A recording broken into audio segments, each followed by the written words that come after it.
ورحمة الله وبركاته. وعليكم السلام ورحمة الله وبركاته.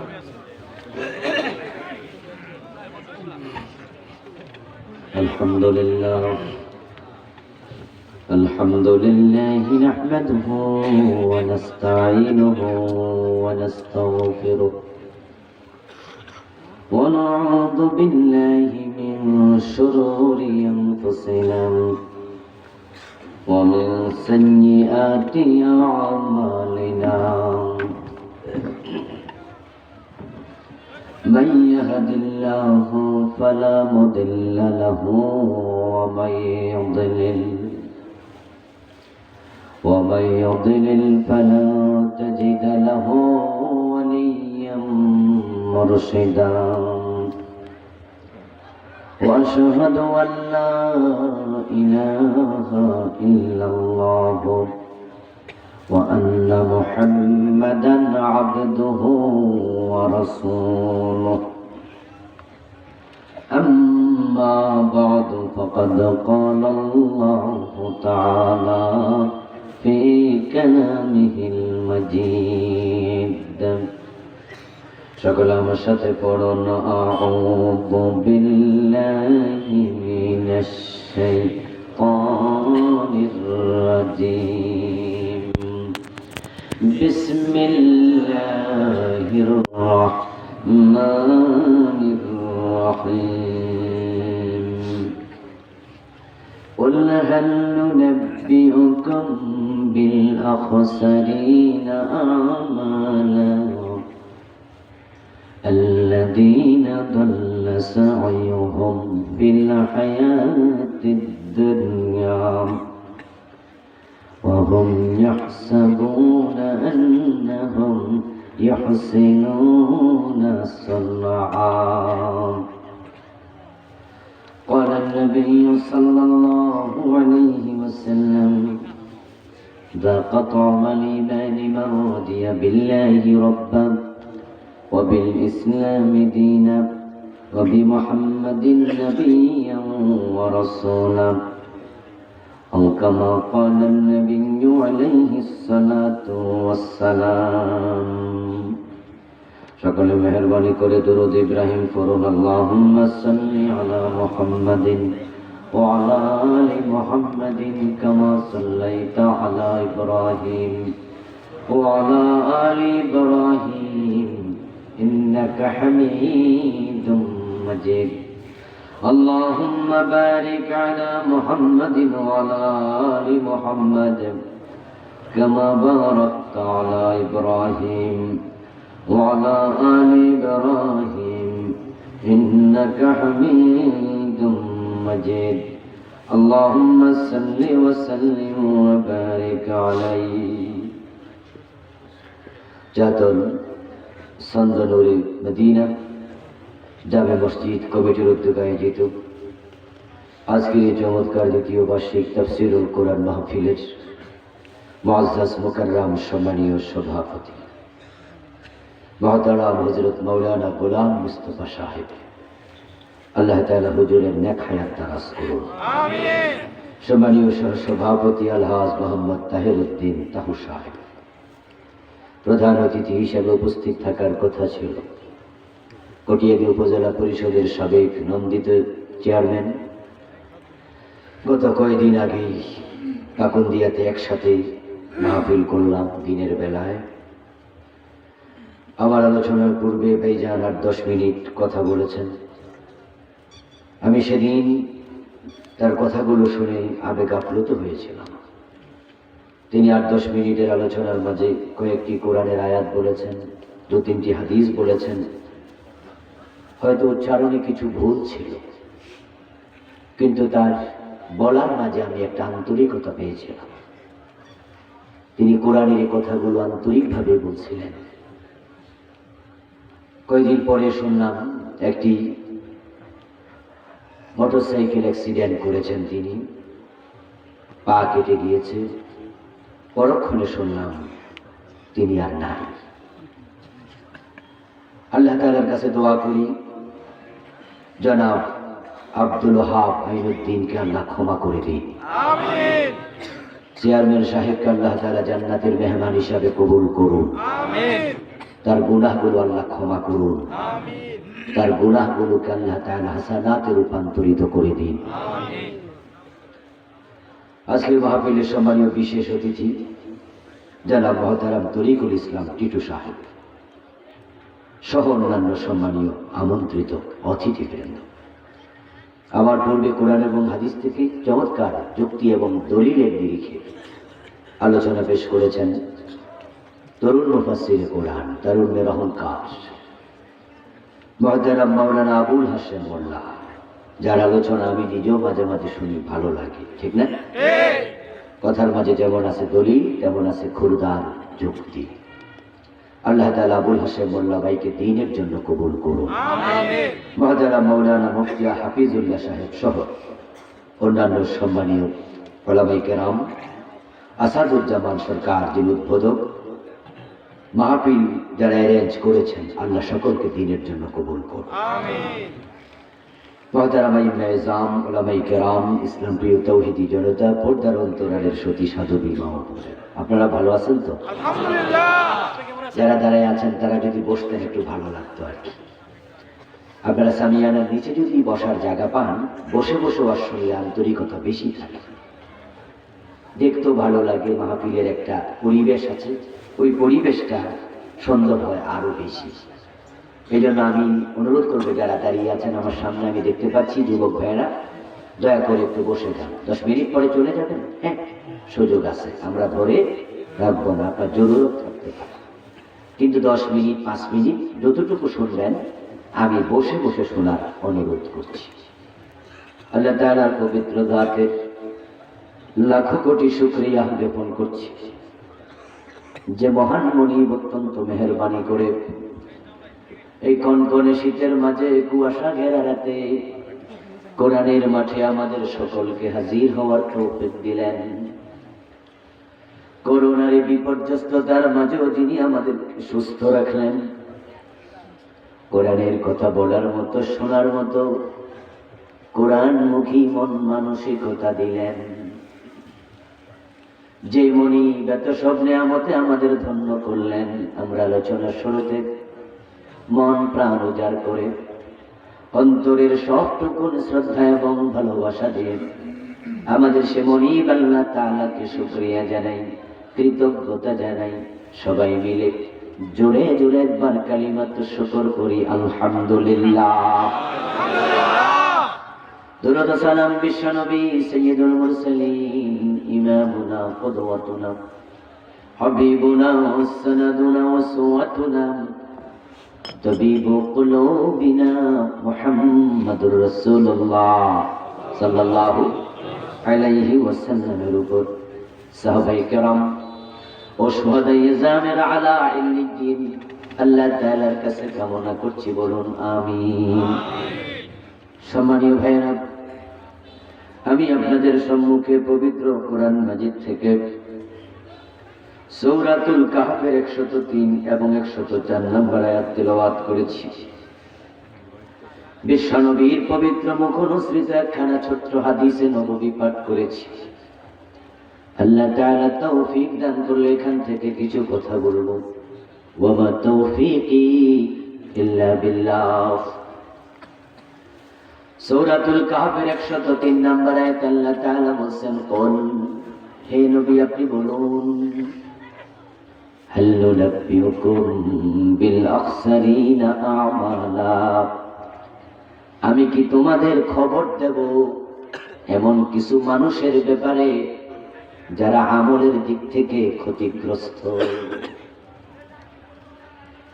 আল্লাযীনা দাল্লা সা'য়ুহুম ফিল হায়াতিদ দুনিয়া,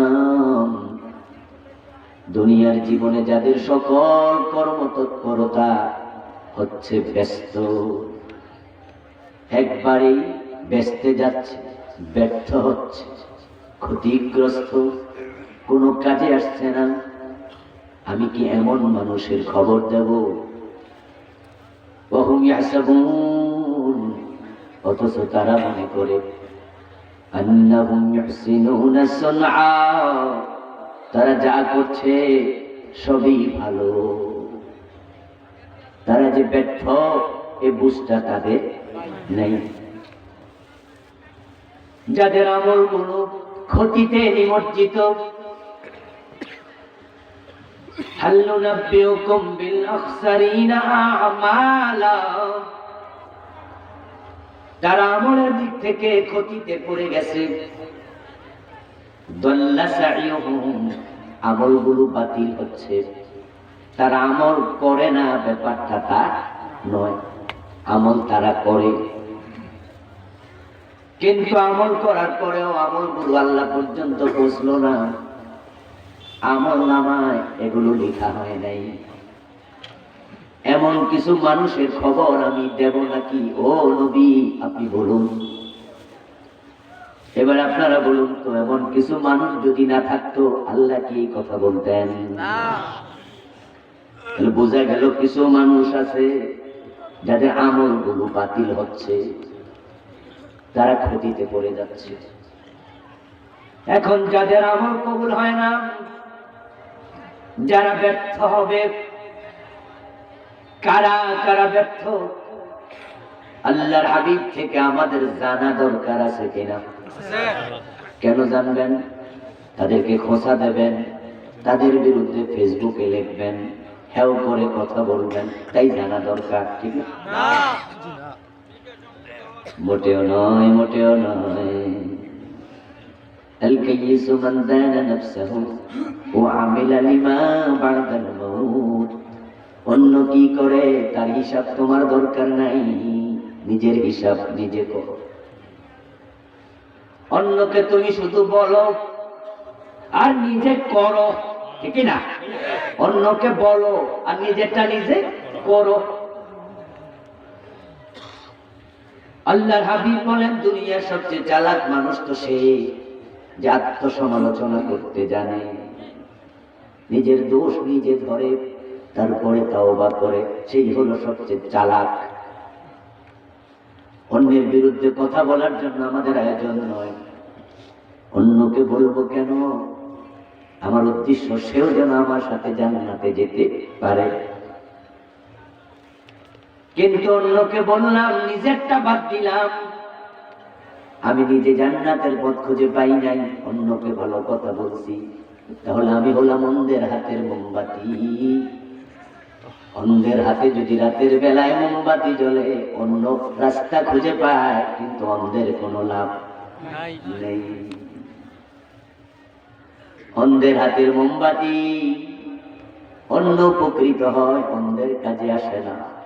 আমরা অন্ধের হাতের মোমবাতি হতে চাই।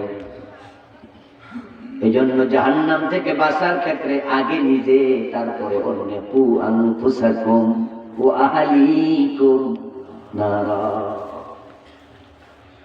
যে মানুষগুলো ব্যর্থ, ওই মানুষগুলোর তালিকা আমরা এজন্যই জানবো। আল্লাহ না করুন, আল্লাহ না করুন, নিজের অজান্তে আমার নাম যেন সে তালিকায় না থাকে।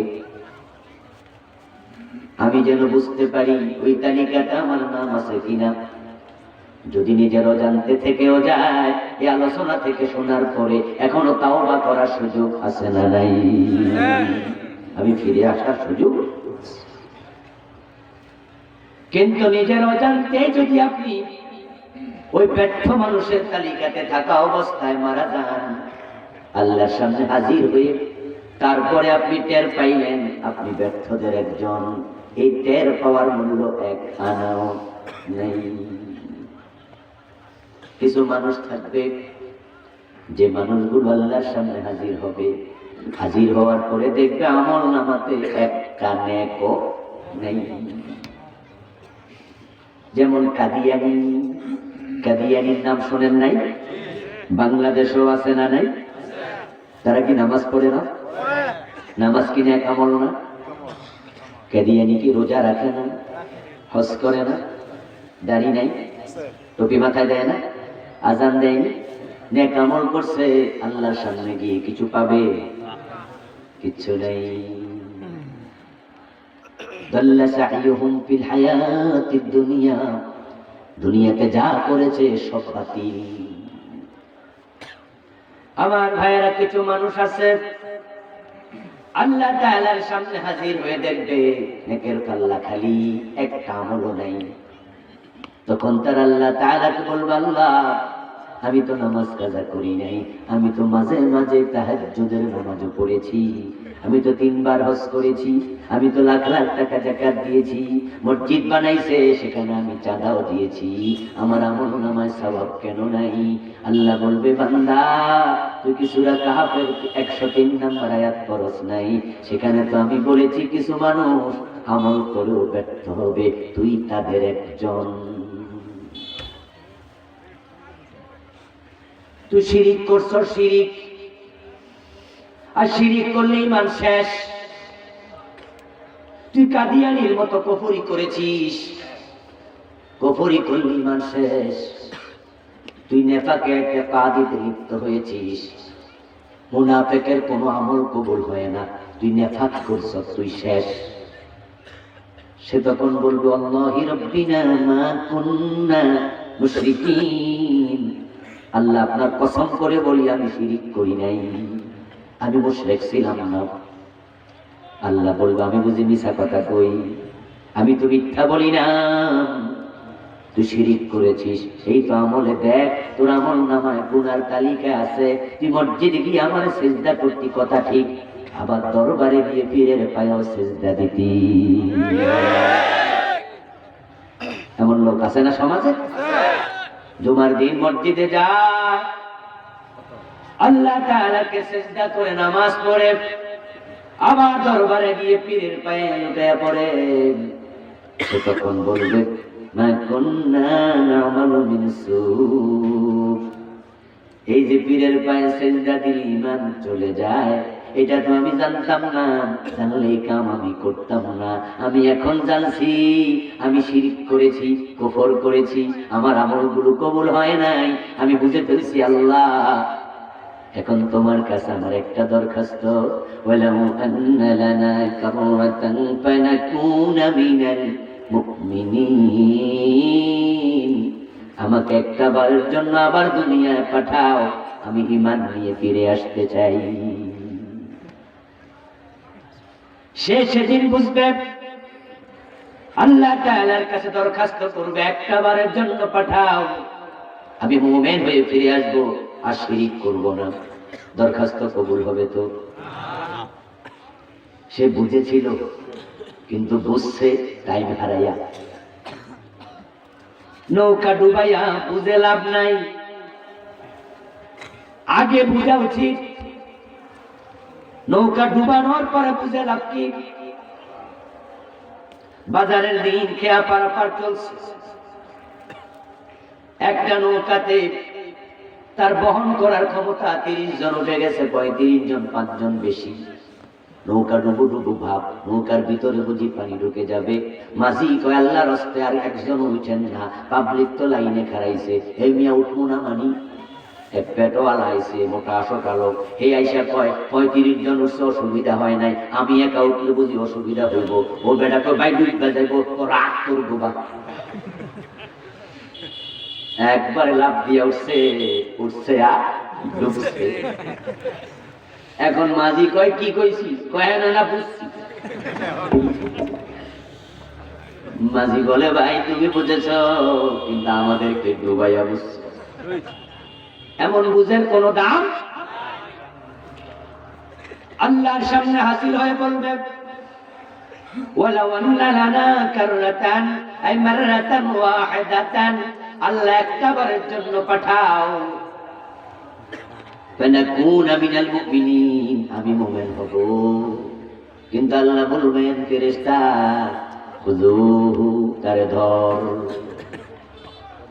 ফাগুল্লো, হ্যান্ডকাপ পরায়া দে, ডান্ডা বেরি পরা, সুম্মাল জাহিম সাল্লু, জাহান্নামের মাঝখানে ফেলে দে।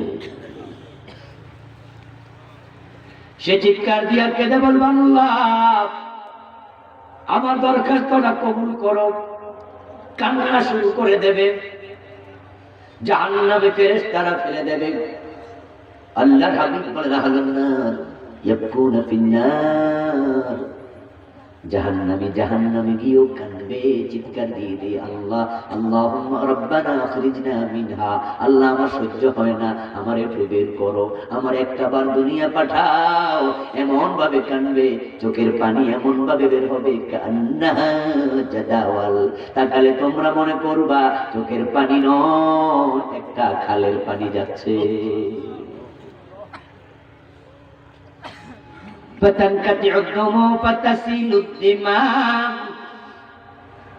এমন বেশি কাঁদবেন, কাঁদতে কাঁদতে এক পর্যায়ে চোখের পানি শেষ হয়ে যাবে, চোখ থেকে রক্ত বের হতে থাকবে।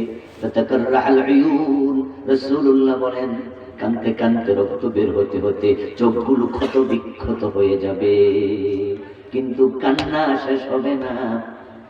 এত বেশি রক্ত বের হবে, এত বেশি পানি বের হয়েছে, যদি একটা নৌকা তুমি চালাতে চাইতা, তার চোখের পানিতে নৌকাও চলতো, কিন্তু তার দিকে আল্লাহ ফিরেও তাকাবেন না। এই চোখের পানির মূল্য তখন এক আনাও নেই। কিন্তু আপনি ব্যর্থ। আজকের আলোচনা শোনার পরে যদি আপনি বুঝ করেন, বুঝ পান, আরে আমিও তো ব্যর্থ, তাওবা করে চোখ থেকে এক ফোঁটা পানি যদি আজকে ছেড়ে দেন, আল্লাহ আপনার যত গুনাহ আছে সব মুছে দেবেন। ওখানে মনে মনে পানি লাভ নাই, এখানে এক ফোঁটার অনেক দাম। দুনিয়া এমন এক জায়গা যেখানে আমল হয়, হিসাব হয় না। আখিরাত এমন এক জায়গা যেখানে শুধু হিসাব হয়, আমল করার সুযোগ আর থাকে না।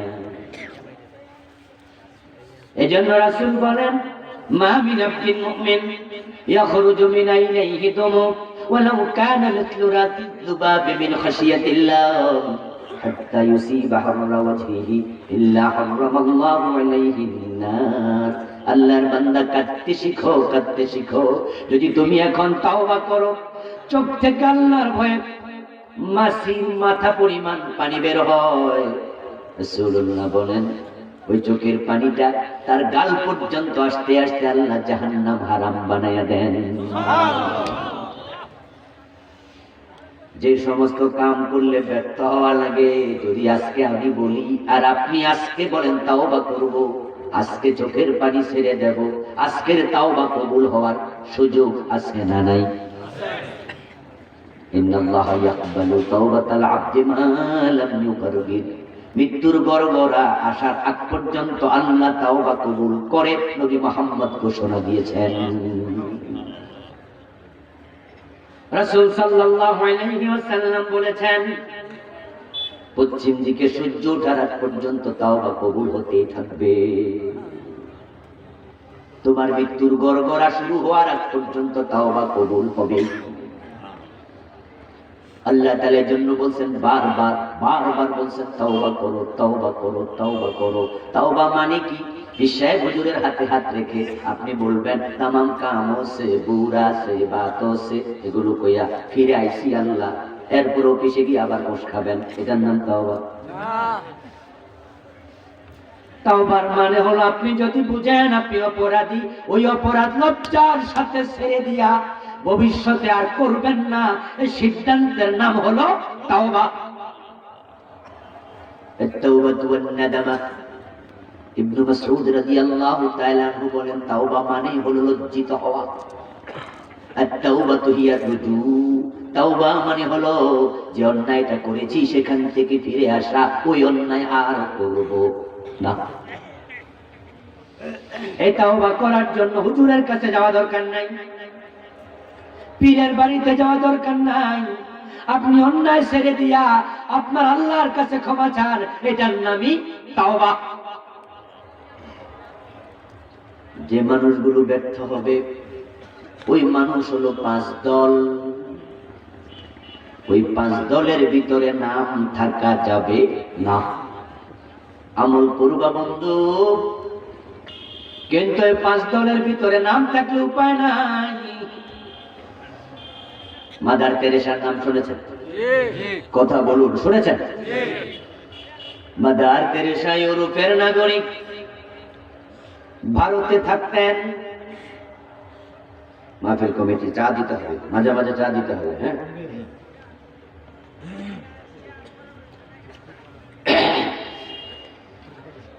জীবনে বিয়েটাও করেন নাই।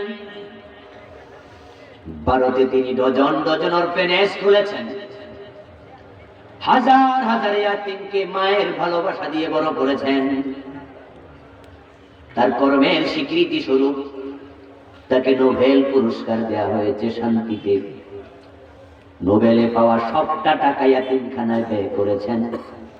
তার মৃত্যুর পরে কত পত্রিকা তাকে নিয়ে কত কিছু লিখেছে, আমিও পড়েছি, আপনারা অনেকে পড়েছেন। ওই মাদার তেরেসা হাজার হাজার অনাথ ইয়াতীমের দায়িত্ব নিয়েছেন, তাদেরকে লালন পালন করা। ইয়াতীমকে লালন পালন করার বিনিময় আল্লাহর কাছে আছে না নাই? ইয়াতীমের লালন পালন অনেক বড় ইবাদত, অনেক বড় ইবাদত। রাসূলুল্লাহ বলেন, তুমি যদি শুধু ইয়াতীমের মাথায় একটু হাত বোলাও, তোমার হাতের তলদেশ দিয়ে যত চুল অতিক্রম করবে, বিকুল্লি শাওরাতিন হাসানাত, প্রতিটা চুলের বিনিময়ে আল্লাহ অসংখ্য নেকি লিখে দিতে থাকবেন। শাওরাতুন এক বছর, হাসানাত হলো বহু বছর। বিকুল্লি শাওরাতিন হাসানাত, প্রতিটা চুলের বিনিময়ে অনেক নেকি পাবেন। যদি ইয়াতীমের মাথায় হাত বুলালে এত নেকি, ইয়াতীম লালন পালন করলে কত নেকি। قال النبي صلى الله عليه وسلم انا وكافل اليتيم كهاتين في الجنه। ইয়াতীম লালন পালন যারা করেন তারা বড় সৌভাগ্যবান মানুষ, সুযোগ পারলে এটা করবেন। রাসূলুল্লাহ বলেন যে একজন ইয়াতীমকে লালন পালন করবে, আমি নবী মুহাম্মদ এবং সে এভাবে পাশাপাশি জান্নাতে থাকবো। সুবহানাল্লাহ। মাদার তেরেসা একজন নয়, দুইজন নয়, শত শত ইয়াতীম পালন করছে। মাদার তেরেসা এত বড় ইবাদত করলো, ভালো কাজ করলো, কিন্তু জান্নাত পাবে তো না। কোন সম্ভাবনা আছে? না। আল্লাহর ঘোষণা, মান ইউশরিক বিল্লাহি ফাকাদ হারামাল্লাহু আলাইহিল জান্নাহ। যে ব্যক্তি শিরিক নিয়ে মারা যায়, তার যতই নেক আমল থাকুক, যতই ভালো কাজ করুক, এগুলোর রেজাল্ট সে দুনিয়ায় পাবে, আখিরাতে জান্নাত হারাম। আযহাবতুম তাইয়্যিবাতিকুম ফি হায়াতিকুমুদ দুনিয়া ওয়াস্তামতাতুম বিহা। আল্লাহ তাআলার বক্তব্য হলো, কাফের ভালো কাজ করবে, কত হিন্দু কলেজ বানাইছে, কত হিন্দু হাই স্কুল বানাইছে, কত হিন্দু ব্রিজ বানাইছে, শিক্ষা প্রতিষ্ঠান করা, এগুলো ভালো কাজ, কিন্তু এই ভালো কাজের সওয়াব আখিরাতে নাই, কারণ তার ঈমানটাই নেই। এগুলোর সওয়াব প্রতিদান সে দুনিয়ায় পেয়ে যাবে। এখন যদি আপনার কাছে মাদার তেরেসার মতো আকীদা থাকে, কাদিয়ানির মতো আকীদা থাকে, তাহলে কাদিয়ানি নামাজ পড়ে ব্যর্থ, আপনিও তার মতোই ব্যর্থ। মাদার তেরেসা ভালো কাজ করে ব্যর্থ, আপনিও হবেন তার মতো সমান ব্যর্থ। 5 গ্রুপ মানুষ ব্যর্থ হবে। প্রথম 3 গ্রুপ, যাদের ব্যর্থতা এত জঘন্য, তাদের ঈমানও যায়, আমলও যায়, তাদের আমও যায় সালা সহ। প্রথম গ্রুপ হলো কাফের, যারা কুফরি করে, যেমন কাদিয়ানি, নামাজ রোজা হজ যাকাত সব লয়ে জাহান্নামে যাবে। तमाम দুনিয়ার সব আলেম একমত, কাদিয়ানি কাফের, তাদের সাথে মুসলমানের সন্তান বিয়ে দেয়া জায়েজ নেই। কাদিয়ানি মারা গেলে তাদেরকে মুসলমানের গোরস্থানে দাফন করাও জায়েজ নেই। আমার বন্ধু, কাফের হওয়ার জন্য আল্লাহর মানি না এটা বলা জরুরি নয়, কারণ যে শয়তান কাফের, ওই শয়তান কিন্তু আল্লাহরে মানতো, আল্লাহরে চিনতো, আল্লাহরে জানতো। আপনার সাথে আমার সাথে আল্লাহর কখনো কথা হয় নাই, কিন্তু কোরআন পড়লে পাবেন শয়তানের সাথে আল্লাহর কথাবার্তাও হয়েছে। হযরত আদমকে যখন সিজদা করে নাই শয়তান, তখন আল্লাহ ডিরেক্টলি জিজ্ঞেস করছে, মা মানাআকা আল্লাহ তাসজুদা, এই বেটা তোরে আমি আদেশ করছিলাম সিজদা কর, কেন করলি না? তোরে মানাটা করলো কে? কথা বলতেছেন কে? আল্লাহ কার সাথে? শয়তানের সাথে আপনার লোক কয়দিন কইছে? একদিনও না। শয়তান এটা বলে না আল্লাহ তোমারে আমি মানি না। শয়তান বলছিল আমি সেজদা কেন করব, খালাক্তানি মিন নার ওয়া খালাক্তাহু মিন তিন। সেটা বলেনি আল্লাহ তোমারে মানি না, বরং সে আল্লাহকে বলে আল্লাহ আপনি যে অর্ডারটা করলেন এটা তো মানায় না আমার জন্য, কারণ আমারে বানাইছেন আগুন দিয়া, আদমরে বানাইছেন মাটি দিয়া। আগুন তো লাগাইলে উপরের দিকে যায়, মাটি ছাইরা দিলে নিচের দিকে যায়। শয়তান আল্লাহরে যুক্তি দিয়া বুঝায় আমি হেরে সেজদা কেমনে করি, হে না আমারে করব, আনা খাইরুন মিনহু, আমি তার চেয়ে সেরা। সে আল্লাহরে বলেনি আপনারে মানি না, কিন্তু এই কথাটা বলার কারণে শয়তানের ঈমান আছে নাকি গেছে? আল্লাহর বক্তব্য বাবা ওয়াস্তাকবারা ওয়া কানা মিনাল কাফিরিন। শয়তান কাফের হয়ে গেল। সে তো বলেনি আপনারে মানি না, কাফের হবে কেন? বরং আল্লাহ শয়তানকে কাফের ঘোষণা দিয়ে বলে ফাখরুজ মিনহা ফা ইন্নাকা রাজিম, বেরিয়ে যা জান্নাতের সীমানা থেকে, তুই অভিশপ্ত। শয়তান জান্নাতের সীমা থেকে বের হলো, বের হইয়া জান্নাতের দরজার পাশে গিয়া কয় রব্বি। রব্বি মানে কি? হে আমার রব। কারে ডাকে? তুই কাফের কেন? হে তো আল্লাহরে ডাক। শয়তান বলে রব্বি ফাউজিরনি ইলা ইয়াউমিন ইউবাসুন, ও আমার রব আমার কিয়ামত পর্যন্ত হায়াত দাও। আল্লাহ কই তুই কাফের, হে কো আমার রব।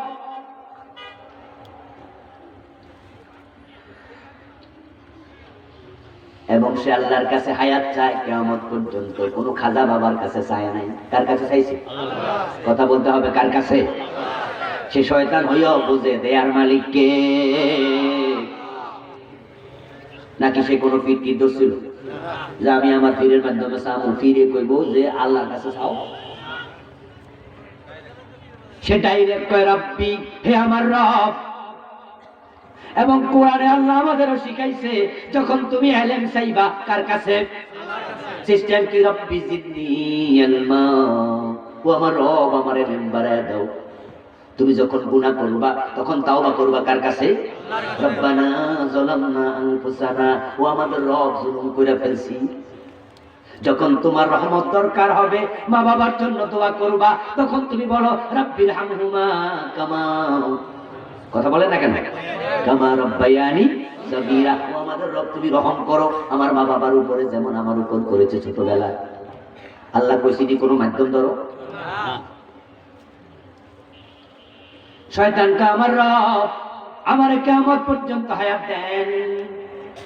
শয়তান শয়তান হইয়া বুঝে আল্লাহই দাতা। কিন্তু পরিতাপ কিছু মুসলমানের সন্তানের জন্য যারা আল্লাহর কাছে চাওয়া বন্ধ করে পীরের কাছে চাওয়া শুরু করে দেয়। আল্লাহর কাছে চাইছি, অনেক চাইছি, চায় না তা না। বিয়ে করছে প্রথম 2-3 বছর হাসতে খেলতে কেটে গেছে। বন্ধুরা জিজ্ঞাসা করে কিরে তোর বাচ্চা কাছে হইব না? কয় না আরো পরে একটু এনজয় করি। আরে বেটা বিয়ে করছি মাত্র 3-4-5 বছর এনজয় করছে, মজা করছে, সন্তান নেয় নাই। সন্তান হওয়ার যত লাইন আছে সব বন্ধ করে রাখছে। ওষুধ খাইতে খাইতে জরায়ু গেছে নষ্ট হইয়া। এখন 3-5 বছর পরে তো সন্তান নিতে চায়, কিন্তু আর এখন আবার ডাক্তারের কাছে গেছে। ডাক্তার সাহেব কয় পরীক্ষা নিরীক্ষা কইরা লক্ষণ বেশি ভালো না। তোমার ওয়াইফেরে কি খাওয়াইছো? কই এগুলা খাওয়াইছি। কই জরায়ু তো ঝামেলা হয়ে গেছে। এখন বাবার কাছে আইসা কয়, মায়ের কাছে আইসা কয় একটু দোয়া করো, লক্ষণ বলে বেশি বালা না। মা বাবা দোয়া করে আল্লাহ নাতি নাতকুর দাও। ইমাম সাহেবের কাছে দোয়া চায়, হুজুর একটু দোয়া। হুজুর দোয়া করে আল্লাহ একটা সন্তান দাও। নিজেও দোয়া করতেছে। চলে গেছে আরো 5 বছর, সন্তান হয় না। 10 বছর কেটে গেল। আল্লাহর কাছে অনেক চাইছে, পায় না। আল্লাহ কয় তোর পরীক্ষা আর একটু লম্বা করলাম, শুরুতে বাধা দিলি কেন? ঠিক। এখন 10 বছর পরে সন্তান হয় না। বন্ধু পরামর্শ দিছে, আল্লাহর কাছে অনেক চাইছস, এবার একটু ভারতে যা, পাসপোর্টে ভিসা লাগাইয়া। কোথায় যাবো? শোনস নাই, কেউ ফিরে না খালি হাতে, খাজারে তোর দরবারে। এমন গান বাংলাদেশে আছে কি না? এমন গান গাওয়ার লোক আছে না নাই? কেউ ফিরে না খালি হাতে, খাজারে তোর দরবারে। খাজা মাইনুদ্দিন চিশতি আজমিরি রাহিমাহুল্লাহ, উনার প্রতি আমাদেরও শ্রদ্ধা ভালোবাসা আছে কিনা? উনাকে আমরা ভালোবাসি কারণ তিনি বড় মাপের আলেম। আরব থেকে ভারতে এসেছেন শিরকের বিরুদ্ধে লড়াই করতে। হাজার হাজার কাফের তার হাতে কালেমা পড়ে মুসলমান হয়েছে। খাজা মাইনুদ্দিন চিশতি রাহিমাহুল্লাহ কোনদিন বলে নাই তোমরা আমি মরলে আমার কাছে চাইও। আচ্ছা আমার ভাই, আপনাদের এলাকায় যদি কোনো জীবিত পীর থাকে, আপনার যদি ছেলে মেয়ে না হয়, ওই জীবিত পীরের কাছে যাইয়া যদি আপনি কোন হুজুর আমার একটা ছেলে দেন, এবারে দিতে পারবো নি? পারবো, তবে বউটা যদি দিয়াই।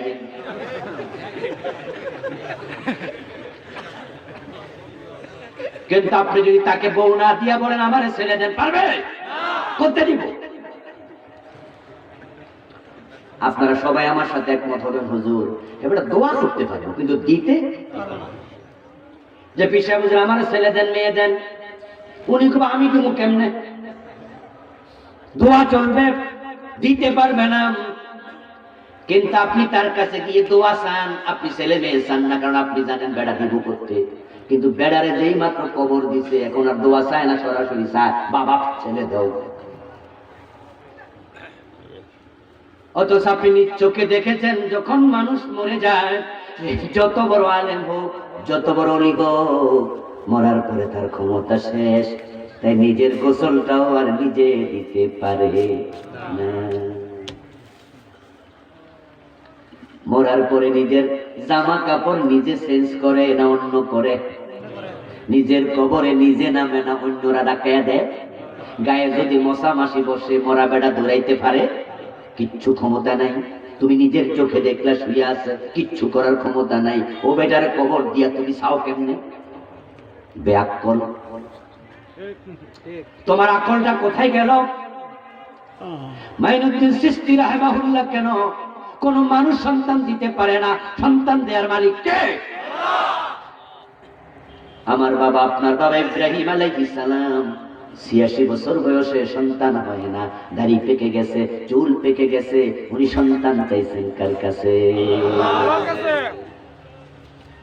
কোরআন নাজিল হয়েছে বিশ্ব নবীর আগমনের, ইব্রাহিম নবীর তিরোধানের ২৫০০ বছর পরে। ইব্রাহিম আলাইহিস সালাম নবী মুহাম্মদের নবুয়তের ২৫০০ বছর আগে এসেছেন।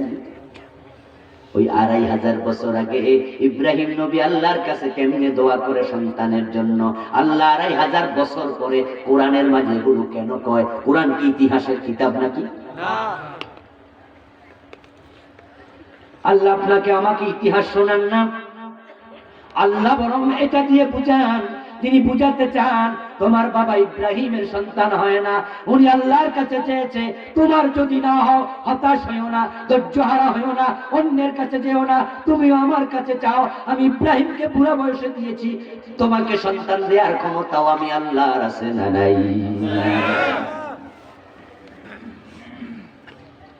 কিন্তু আপনি শিরিক করবেন, করার পরে আবার জান্নাতের আশা করবেন, এটা হতে পারে না।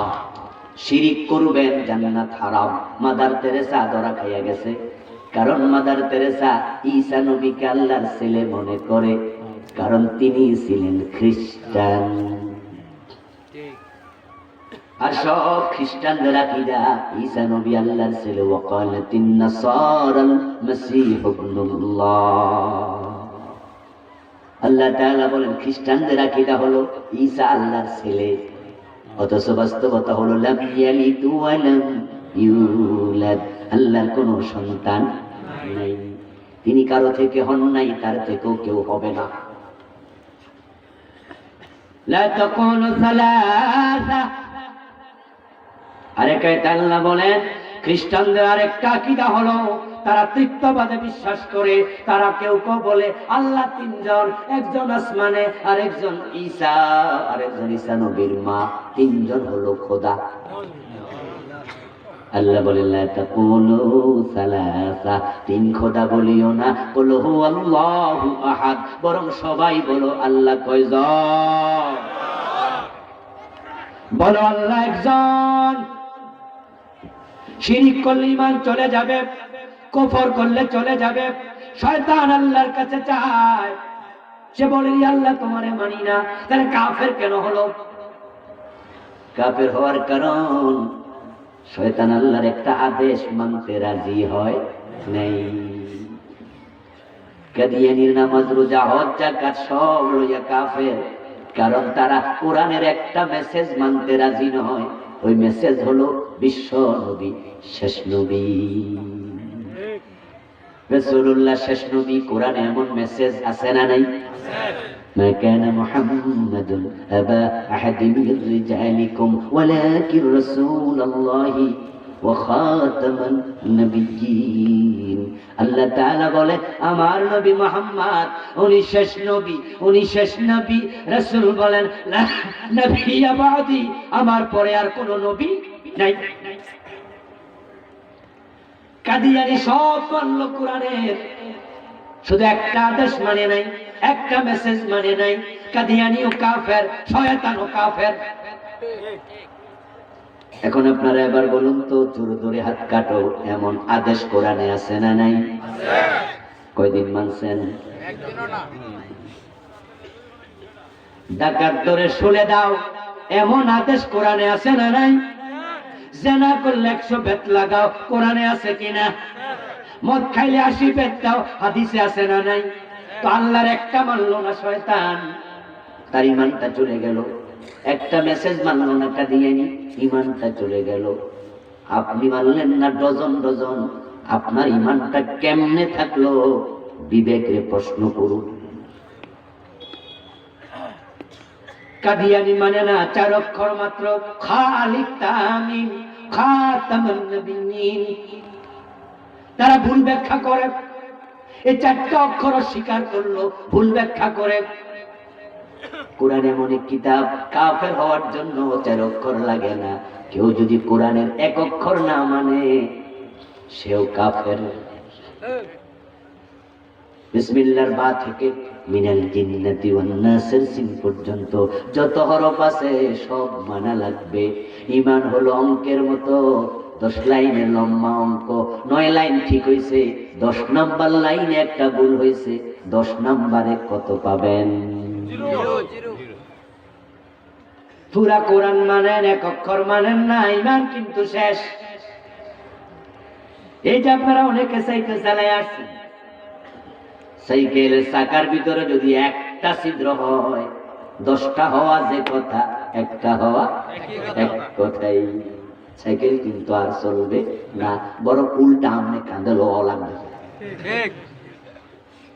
এতক্ষণ এর কান্দে চড়ছেন, এবার হে আপনার কান্দে উঠবো। ঈমানের ব্যাপারে আল্লাহ পসীন। শয়তান একটা আদেশ মানে নাই, আল্লাহ তাকে ছাড় দেন নাই। অথচ সে ইবাদত করতে করতে করতে করতে ফেরেশতাদের ওস্তাদ হয়েছে, মুআল্লিম হয়েছে, তাদের উপরে সম্মান পেয়েছে। অথচ সে কিন্তু ফেরেশতা ছিল না। কোরআনে আসছে ওয়া কানা মিনাল জিন, শয়তান হলো জিন জাতির অন্তর্ভুক্ত। এখন আপনি ডজন ডজন মানবেন না, কিন্তু আপনি গায়ে মনে না আপনি মরল, গায়ে মানে না আপনি মরল। আপনি নেতা, কেউ মানুক আর না মানুক, বড় শেয়ারটা আমারে দাও, পাবলিক কানে ধরে শেয়ারটা নামাইয়া দেব। আপনি ডজন ডজন আয়াত অস্বীকার করবেন, কাদিয়ানিরে কাফের বইলা মজা নেবেন। কাদিয়ানি কাফের, আমাদের আপত্তি নাই, হুজুর ফতোয়া দিতে থাকেন, নিজের কি খবর? আল্লাহর কোরআনে আছে লাহুল খালকু ওয়াল আমর, অক্ষর এখানে আছে 15টা। কয়টা? কথা বলতে হবে। কয়টা অক্ষর? কেউ যদি না মানে ঈমান থাকবে? আপনারা তো অনেকেই মানেন না, অনেকেই আছেন এর সাথে দ্বন্দ্ব লাগাইয়া দিচ্ছেন। বাংলা অর্থ বললে বুঝবেন, বাংলা অর্থ হলো সাবধান, সৃষ্টি যার, আইন চলবে শুধুই তার। এই কথা আমার না আল্লাহ? জোরে বলতে হবে কার? তাহলে এবার একটু আওয়াজ করে বলুন, সৃষ্টি কার? আরো জোরে বলেন কার? আইন চলবে কার? চলছে তো, কেন চলে না? কার দোষ? হিন্দু, বৌদ্ধ, খ্রিস্টানদের? তারা তো 10 জন, 90 জন তো আপনারা। ভারতে যদি এই প্রশ্ন করা হয় আল্লাহর আইনে দেশ চলে না, মুসলমানরা দায়ী নয়, কারণ তারা সেখানে 17-18%। কিন্তু এটা তো বাংলাদেশ, এখানে 90% মুসলমান। সৃষ্টি যায়, তার আইন কেন চলবে না? ব্রিটিশ আইনে কেন দেশ চলবে? এর কারণ হলো আপনারা অনেকে আছেন আল্লাহর আইনকে সাপোর্ট করছেন না।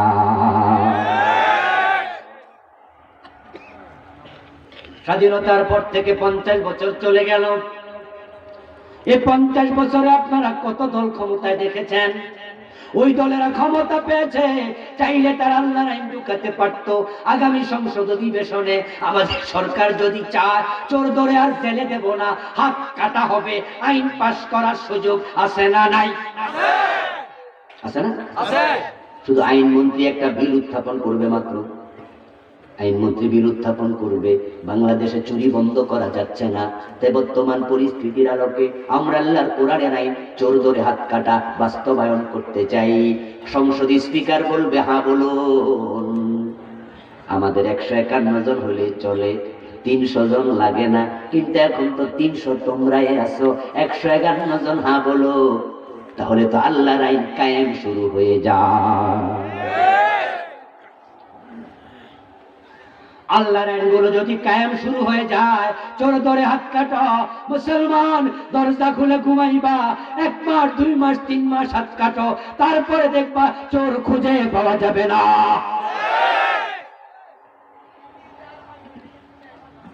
কিন্তু এখন ঘটনা হলো, সুযোগ থাকার পরেও আপনারা কেন হাত কাটে না? এর কারণ হলো তারা বোঝে যদি আল্লাহর আইনে হাত কাটা শুরু হয়, অনেক নেতা এবং তাদের ছেলেরাও হাত থাকবে না।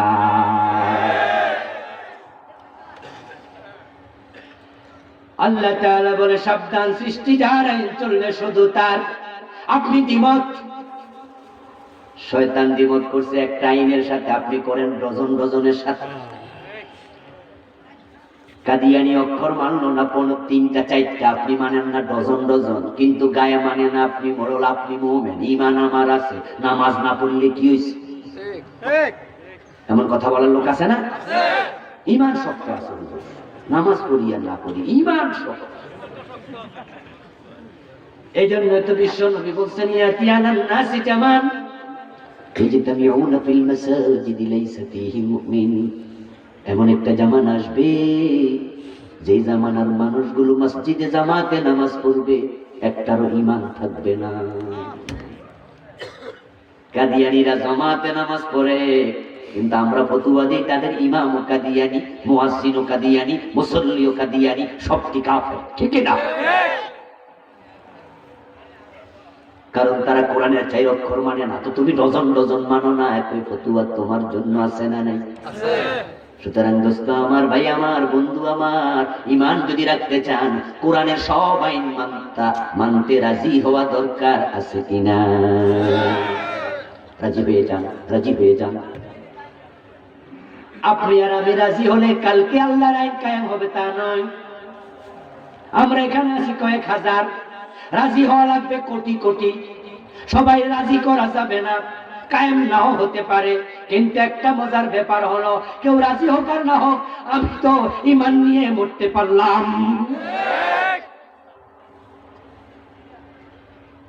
আমার তো নিজের চিন্তা, আমি অস্থির, এই জন্য আমি কোরআনের পক্ষে এসে গেলাম। যে সমস্ত লোকেরা আল্লাহর আইনের পক্ষে না, তাদের ঈমান থাকতে পারে না। কুফরি করবেন, ঈমান শেষ। শিরিক করলে ঈমান শেষ। শিরিক তো এখন বাংলাদেশে বন্যার পানির মতো। শিরকের মতো গুনাহ বাংলাদেশে আর কোনোটাই ভাবে হয় না। আমার বন্ধু, বন্যার সময় বর্ষাকালে খালে পুকুরে ডোবাতে নালাতে নদীতে সাগরে অনেক রাস্তার মাঝখানেও পানি পাওয়া যাবে। রাস্তার মাঝখানে একটা গর্ত আছে, বর্ষাকাল থেকে সেখানে পানি। বর্ষাকালে পানি যেমন, বাংলাদেশও শিরিক তেমন। এত শিরিকই দেশে, অবাক হওয়া লাগে। আমি একটি বই লিখেছি, ওই বইতে আমি বাংলাদেশে চলমান 29টা লিখছি, অথচ একটা শিরিক করলে সব শেষ। মাদার তেরেসা আল্লাহর সাথে শরীক করছে, সব শেষ। এই বাবা আপনার কি খবর? আমাদের দেশে সব জায়গায় শিরিক আছে, তবে সবচেয়ে বেশি শিরিক পাওয়া যায় মরা পীরের মাজার গুলোতে।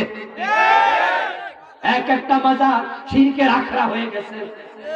শিরিক নাই এমন মাজারও আছে, তবে খুব খুব কম। মাজারগুলোতে শিরিক চলছে প্রকাশ্য দিবালোকে। শিরিক করতে মুসলমানের সন্তান রাস্তায় বসে, বাজারে বসে, অফেন দিনে দুপুরে বড় পৈতা নিয়া, নাভির নিচে সাদা কাপড় পরে, ধুতি পরে, পেট দেখাইয়া, নাভি দেখাইয়া পৈতাওয়ালা ঠাকুর আইছে। ওই নাকি আঙ্গুল দেখে ভবিষ্যৎ বলতে পারে, তাই গণকের কাছে হাত দেখায়। এমন মুসলমানের সন্তান আছে না নাই? ও বন্ধু, আপনি গণকের কাছে হাত দেখাইলেন, উনি বলল সামনে ফাঁড়া আছে, বিপদ আছে। এখন আপনি বিশ্বাস করলেন স্যার, তাহলে ফাঁড়া থেকে বাঁচার উপায় কি? উনি বলে দিল 1301 টাকা লাগবো, 3টা রাতা মুরগি লাগবো, 3.5 কেজি পোলাস্তর লাগবো, তোমার যত ফাঁড়া আছে সব কাইটটা দেবো। বিশ্বাস করার সাথে সাথে ঈমানটা চলে গেছে। কারণ কোরআনের অসংখ্য আয়াতের বক্তব্য, ভবিষ্যতের জ্ঞান রাখে একমাত্র আল্লাহ। ওমা তাদরি নাফসুম বিআইয়ি আরদিন তামুত, তুমি কোথায় মারা যাইবা তুমি জানো না। ওমা তাদরি নাফসুম মাযা তাকসিবু গাদা, কালকে কি খাইবা তুমি জানো না। বৃষ্টি কখন হবে তুমি জানো না। কিয়ামত কখন হবে তুমি জানো না। তোমার মৃত্যু কোথায় হবে তুমি জানো না। মায়ের পেটের সন্তানটা ভালো না মন্দ, চরিত্র কেমন হবে তুমি জানো না। কুল লা ইয়ালামু মান ফিস সামাওয়াতি ওয়াল আরদিল গায়বা ইল্লাল্লাহ। নবী মুহাম্মদ আপনি বলে দিন, আকাশ জমিনে গায়েবের খবর কেউ জানে না, একমাত্র জানে কে? আল্লাহ। আর আপনি হাতের রেখা দেখাতে গেছেন, আজীব তো। এতটা বেকুব আমরা কেন হলাম? ঈমান কেন পথে ঘাটে হারাই? যে বেটা হাতের রেখা দেখে, ওই বেটা নিজে তো নিজের খবর জানে না। পত্রিকায় লিখেছে, টেলিভিশনের স্ক্রিনে উঠছে, বাবা অমক দেওয়ান বসুন্ধরা শপিং মলে বসে আছেন, অতীত ভবিষ্যৎ ভূতপূর্ব সব তিনি জানেন। আর আপনিও দৌড়াইয়া গেলেন, দেখেন আমার হাত মালয়েশিয়ার ভিসা লাগবে কিনা, গনে বলে দেন। উনি দেখা কয় লাগবে অথবা লাগবে না, বিশ্বাস করে 1000 টাকা দিয়ে দিলেন। অথচ বসুন্ধরা শপিং মলে প্রতি 2 বছর 3 বছর পরে একবার আগুন লাগে, বেড়া হেডাই।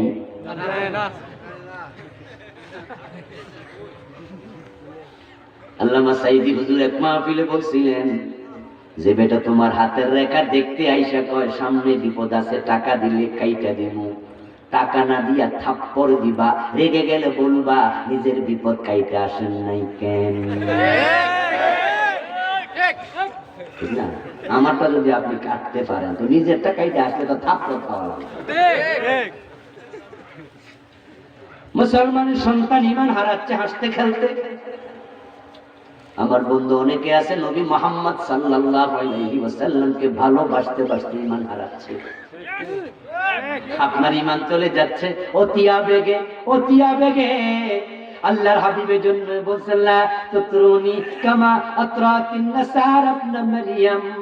ইবনে মারইয়ামকে বেশি ভালোবাসা দেখাইতে যাইয়া খ্রিস্টানরা ঈমান হারা হয়েছে।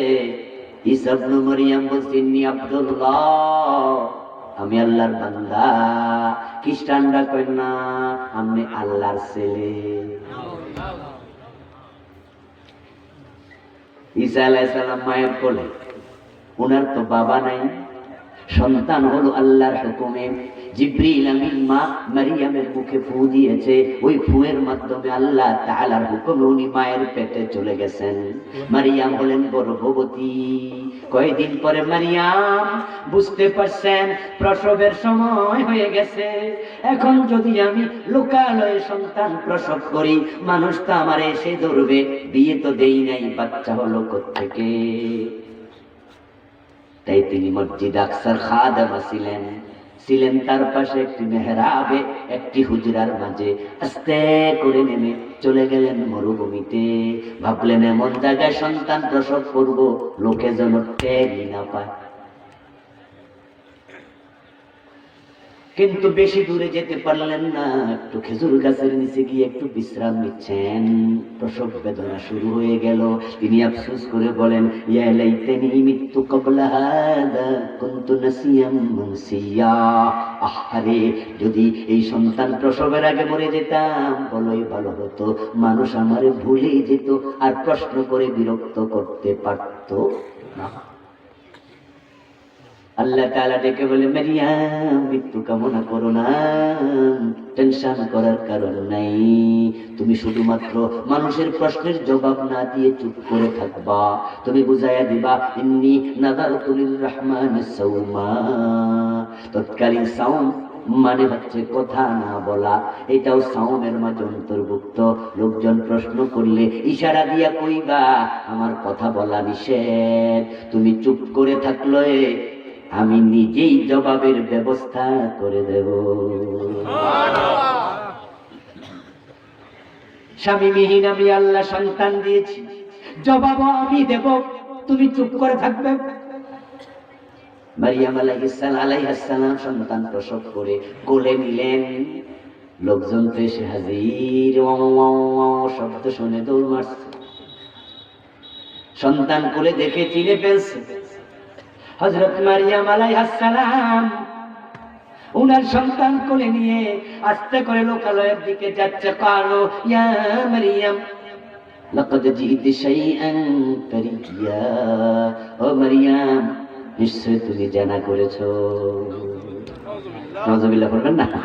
মারিয়াম, তুমি জানা করছো, তোমার তো বিয়ে হয়নি, সন্তান কোত্থেকে আসলো? ইয়া উখতা হারুন, মা কানা আবুকি ইমরা সাউইন ওয়া মা কানাত উম্মুকি বাগিয়া। মারিয়াম, তোমার বাবা ভালো মানুষ ছিল, আমাদের মসজিদে আকসার ইমাম। তোমার মাও বড় ভালো মানুষ ছিলেন, তুমি কামটা করলা কি? তোমাকে বলতেই হবে এই ছেলের পিতৃ পরিচয় কি। কিন্তু মারিয়াম কি কথা বলতে পারবেন? আওয়াজ করুন, নিষেধ করছেন কে? হযরত মারিয়াম চুপ। লোকজন তো জ্বালাচ্ছে, চুপ করে থেকো না, কথা বলো, কথা বলো। ফাশারাত ইলাইহি, এক পর্যায়ে বিরক্ত হইয়া তিনি সন্তানের দিকে ইশারা করলেন, যদি তার পরিচয় জানতে চাও তারে জিগাও। ক্বালু কাইফা নুকাল্লিমু মান কানা ফিল মাহদি সাবিয়্যা। তারা বলল, চালাকি করো না, এ পিচ্ছি কথা বলতে জানে নাকি? বয়স তো একদিন হয় নাই, কিসের কথা বলবে? তোমাকেই বলতে। ঈসা আলাইহিস সালাম মায়ের কোলে শুয়ে শুয়ে তিনি সব শুনছেন, সব দেখছেন। তার মায়ের চরিত্রে জালেমগুলো অপবাদ দিচ্ছে, জেনাকারিনী বলছে, আর সহ্য হয় না। ঈসা নবী মায়ের কোলে শুয়ে কথা বলা শুরু করে দিলেন। ক্বালা ইন্নী আব্দুল্লাহ আতানিয়াল কিতাবা ওয়া জাআলানি নাবিয়্যা। আমার পরিচয় জানতে চাও? শুনে রাখো, আমি আল্লাহর বান্দা ঈসা। ঈসা নবী নিজের পরিচয় দিলেন, আল্লাহর বান্দা, আল্লাহর গোলাম। খ্রিস্টানরা কয় না, গোলাম বলে একটু কেমন ছোট ছোট লাগে, ঠিক না? আচ্ছা ধরেন, আমার ছেলে আমার গাড়িটা ড্রাইভ করে আমার সাথে এসেছে, আমার আজকে ড্রাইভার নাই। ধরে নেন আমার বড় ছেলে বলল, আব্বু আমি চালাইতে পারি, চলো। তা আপনাদের মাহফিলে আমার ছেলেকে নিয়ে আমি আসলাম। আসার পরে যদি কেউ জিজ্ঞাসা হুজুর উনি কে, আমি যদি বলি আমার ড্রাইভার, খুশি হইব?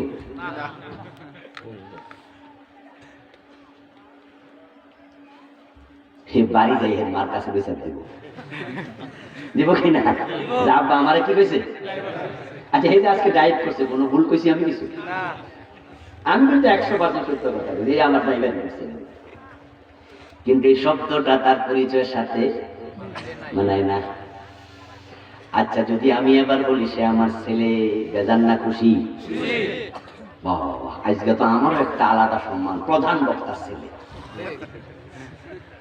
খ্রিস্টানরা যখন শুনলো ঈসা নবী কয় ইন্নী আব্দুল্লাহ, আমি আল্লাহর গোলাম, খ্রিস্টানরা কয় না, একটু কেমন কেমন হয়ে গেল, দামটা বেশি বেশি মনে হয় না, একটু কম কম লাগে।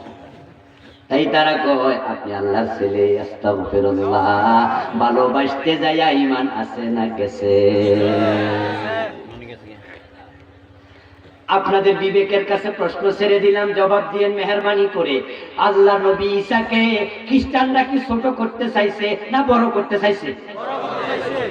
কিন্তু হাশেম মোল্লা ভাইয়ের ওয়াজ ছিল এক লাইন বেশি বুঝছে। এই তো ছিল আজকে ওয়াজ। আমিও বাড়ির বসে শুনছি কিছু কিছু। ঈসা নবীকে তারা ভালোবাসতে গিয়ে সীমা লঙ্ঘন করলো। আল্লাহ হাবিব এটা জানেন, তাই তিনি বলছেন সহিহ বুখারীর riwayat, লা তুতরুনি কামা তারাতিন নাসারা ইবনে মারইয়াম। একদল লোক ঈসা নবীকে ভালোবাসতে গিয়ে সীমা লঙ্ঘন করে কাফের হলো, মুশরিক হলো, শেষ হয়ে গেল। আমি নবী মুহাম্মদকে তোমরা মর্যাদা দিতে যাইয়া ভালোবাসতে গিয়া সীমা লঙ্ঘন করিও না। এখন আমাদের দেশের একদল লোক সীমা লঙ্ঘন করে ঈমান হারাচ্ছে। রাসূল সাল্লাল্লাহু আলাইহি ওয়াসাল্লাম তিনি মানুষ, এটাও তারা মেনে নিতে চায় না।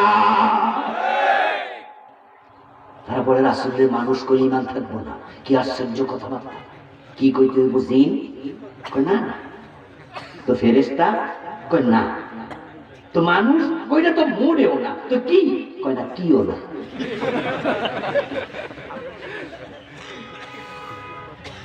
সীমা লঙ্ঘন করো না, সীমা লঙ্ঘন করো না। কোরআনের বক্তব্য, কুল ইন্নামা আনা বাশারুম মিসলুকুম ইউহা ইলাইয়া। আল্লাহ ভালো করে জানে কিছু মানুষ এমন থাকবে যারা রাসূলকে বেশি ভালোবাসতে যায়া ওই খ্রিস্টানদের মতো ঈমান হারা হয়ে যাবে। ঠিক। আল্লাহ বলে কোন, আপনি বলে দিন ইন্নামা আনা বাশার, আমি একজন মানুষ। সুবহানাল্লাহ বলেন। আচ্ছা আপনি রাসূলকে মানুষ না বলে কি করতে চান? দামটা বাড়াতে চান? নিশ্চয়ই যারা রাসূলকে মানুষ বলে না আসলে তাদের উদ্দেশ্য কিন্তু খারাপ না, উদ্দেশ্য হলো মানুষ বললে দামদানি কমে যায়, তাই রাসূলকে আরো দামি বানাতে হবে।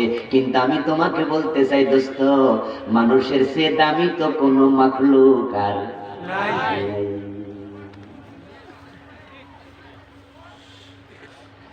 মানুষই তো হলো আল্লাহর কাছে সবচেয়ে দামি, ঠিক না?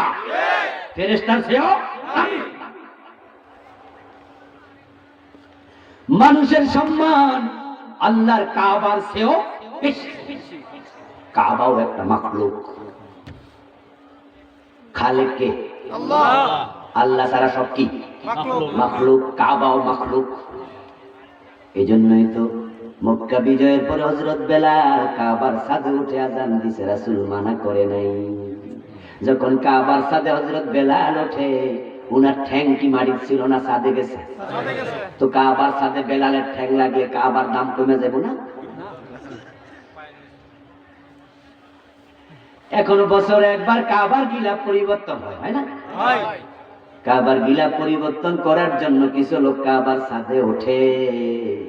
মানুষের পা লাগলে কাবার দাম কমে না, কারণ মানুষের সম্মান মুমিন যদি হয় তার সম্মান কাবার চেয়েও বেশি। দলিল কই? দলিল হলো সূরা লাম ইয়াকুন, সূরা লাম ইয়াকুন, সূরা আল বাইয়িনাহ পড়লেই পাবেন, সেখানে আছে মুমিনের আলোচনা করে আল্লাহ বলেন উলাইকা হুম খায়রুল বারিয়া। সুবহানাল্লাহ বলেন। আল্লাহ বলে এই মুমিনরা হলো সৃষ্টির মাঝে সেরা।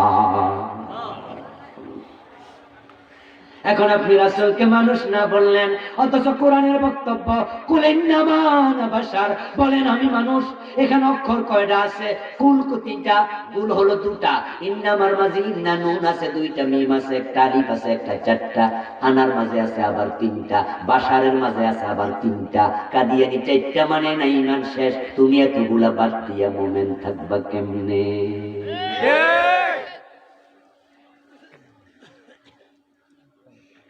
এরপরে আবার তারা রাসূলকে আল্লাহর সাথে মিলায়া দেয়, মানুষ না তাহলে কি? এবার গানে গানে কয়, ওই গান কিন্তু আমি কইতাছি আপনারা কোয়া মানা, এই গান শিরিক যুক্ত গান। সেখানে তারা গান বানাইছে, মানবের রূপ ধরিয়ে নবী এলেন ভবেতে, কুল্লু আলম লোটে পড়ে তার চরণ তলেতে, ইয়া রাসূল। আসলে এমন গান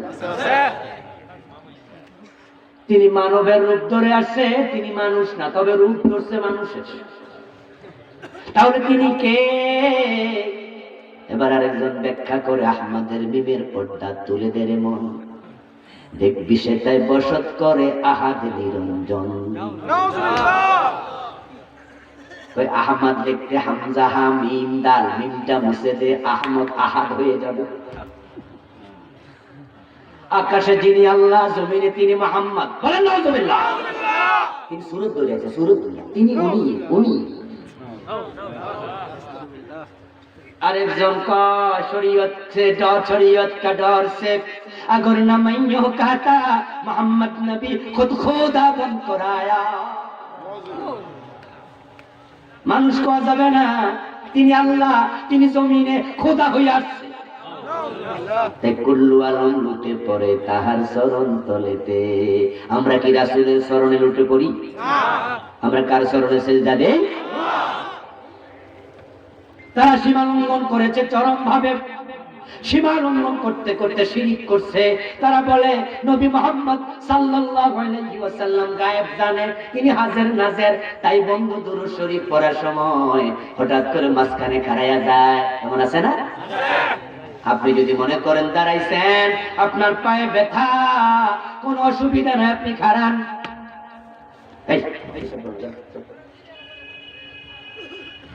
আপনি যদি মনে করেন যে আপনি দাঁড়াইছেন, আপনার পায়ে ব্যথা হয়েছে, অনেকক্ষণ বসে বসে দুরূদ পড়তেছেন, হঠাৎ করে খাড়াইছেন, কোনো অসুবিধা নেই। কিন্তু যদি মনে করেন রাসূল আইয়া গেছে, ঝামেলা আছে না নাই? আপনি যে দুরূদ পড়েন রাসূল মদিনা থেকে দেখতে পাইছে, আপনি মনে করেন তিনি সব জায়গায় হাজির, অথচ কোরআনে সব জায়গায় বক্তব্য আল্লাহ রাব্বুল আলামিন তিনি সব জায়গায় সবকিছু দেখেন, শোনেন, জানেন। আপনার ভিতরে বাহিরে সবকিছু মালিক একমাত্র আল্লাহ। আর আপনি আকীদা রাখেন রাসূল দেখেন, জীবিত থাকতে উনি নাকি দেখছে। আপনারা বক্তৃতা দিলেন, তিনি সব জায়গায় দেখে।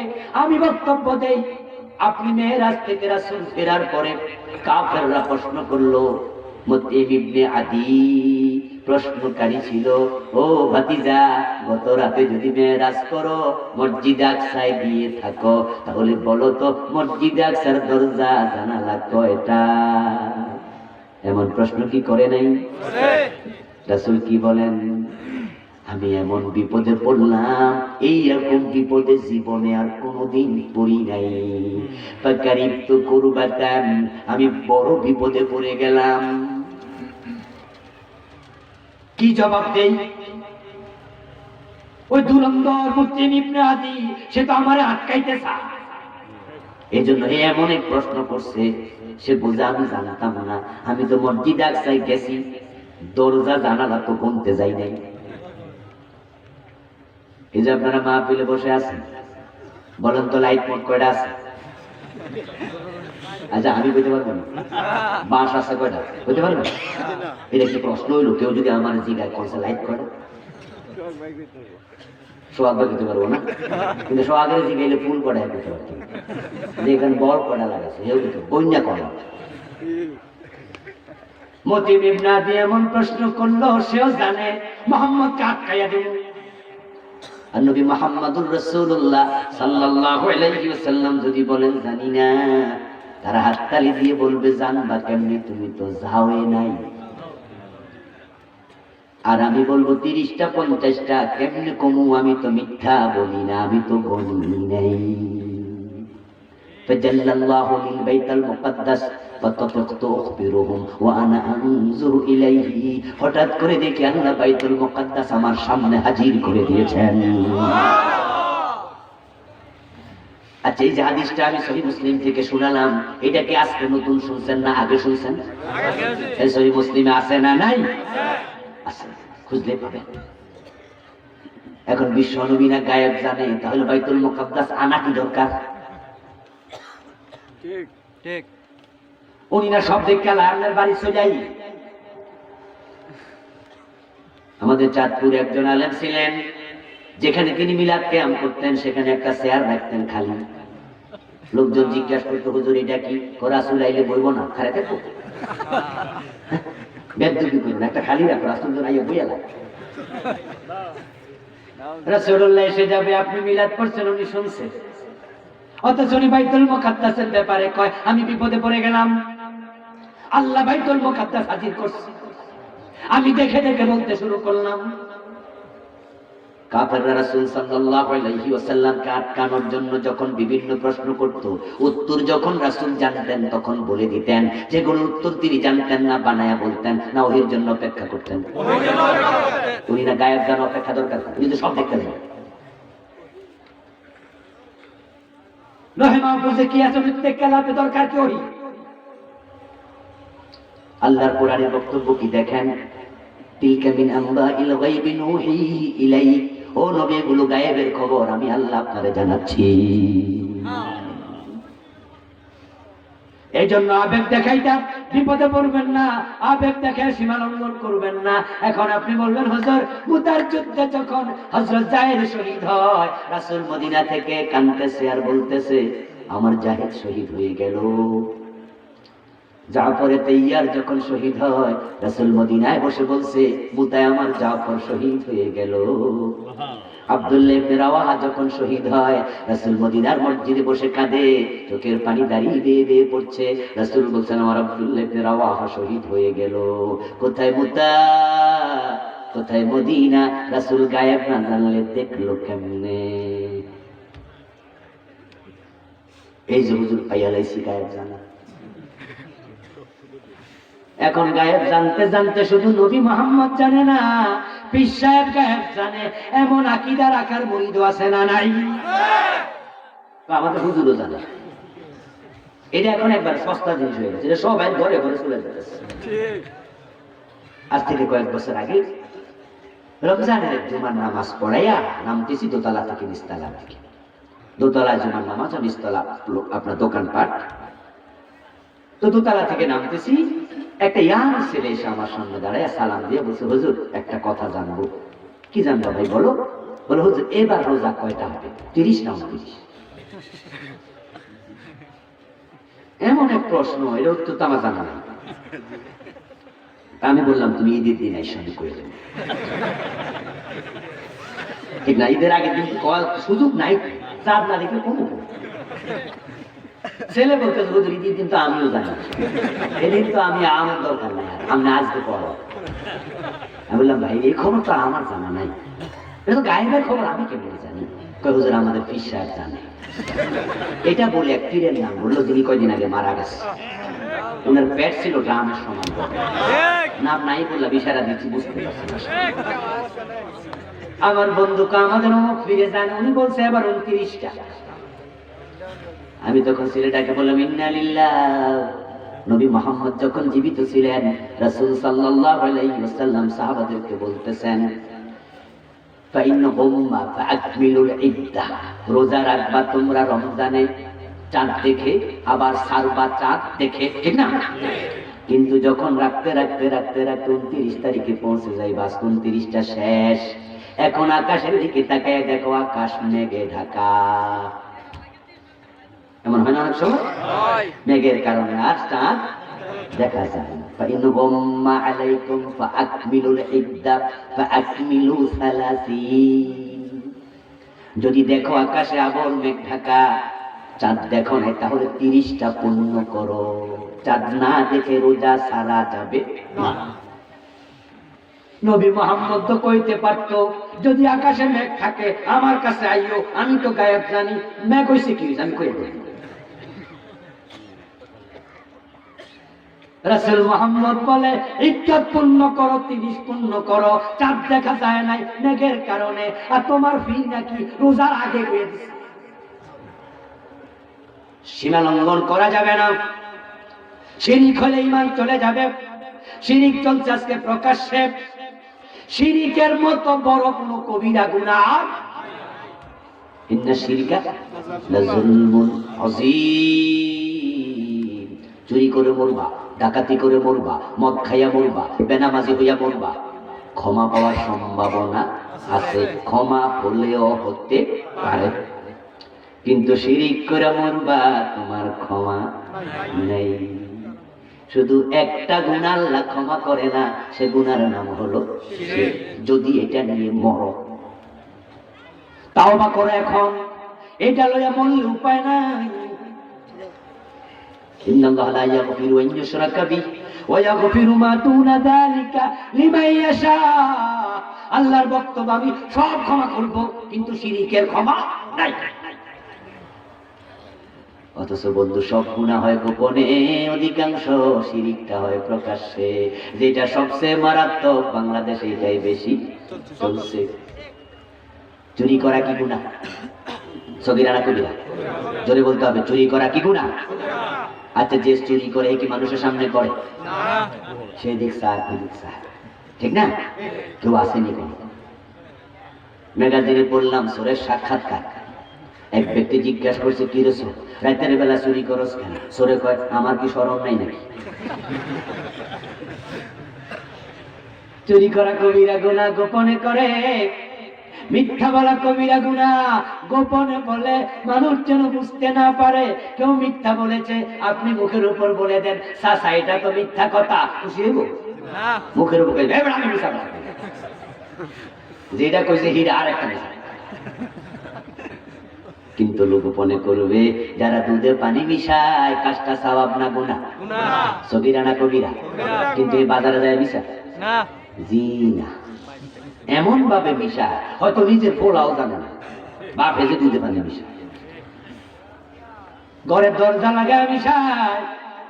যারা সুদ খায় তারা জানে এটা কবিরা গুনাহ, তাই যে সুদ খায় তারা যদি আপনি বলেন, কি খবর সুদখোর ভাই, কেমন আছেন, খুশি হইব?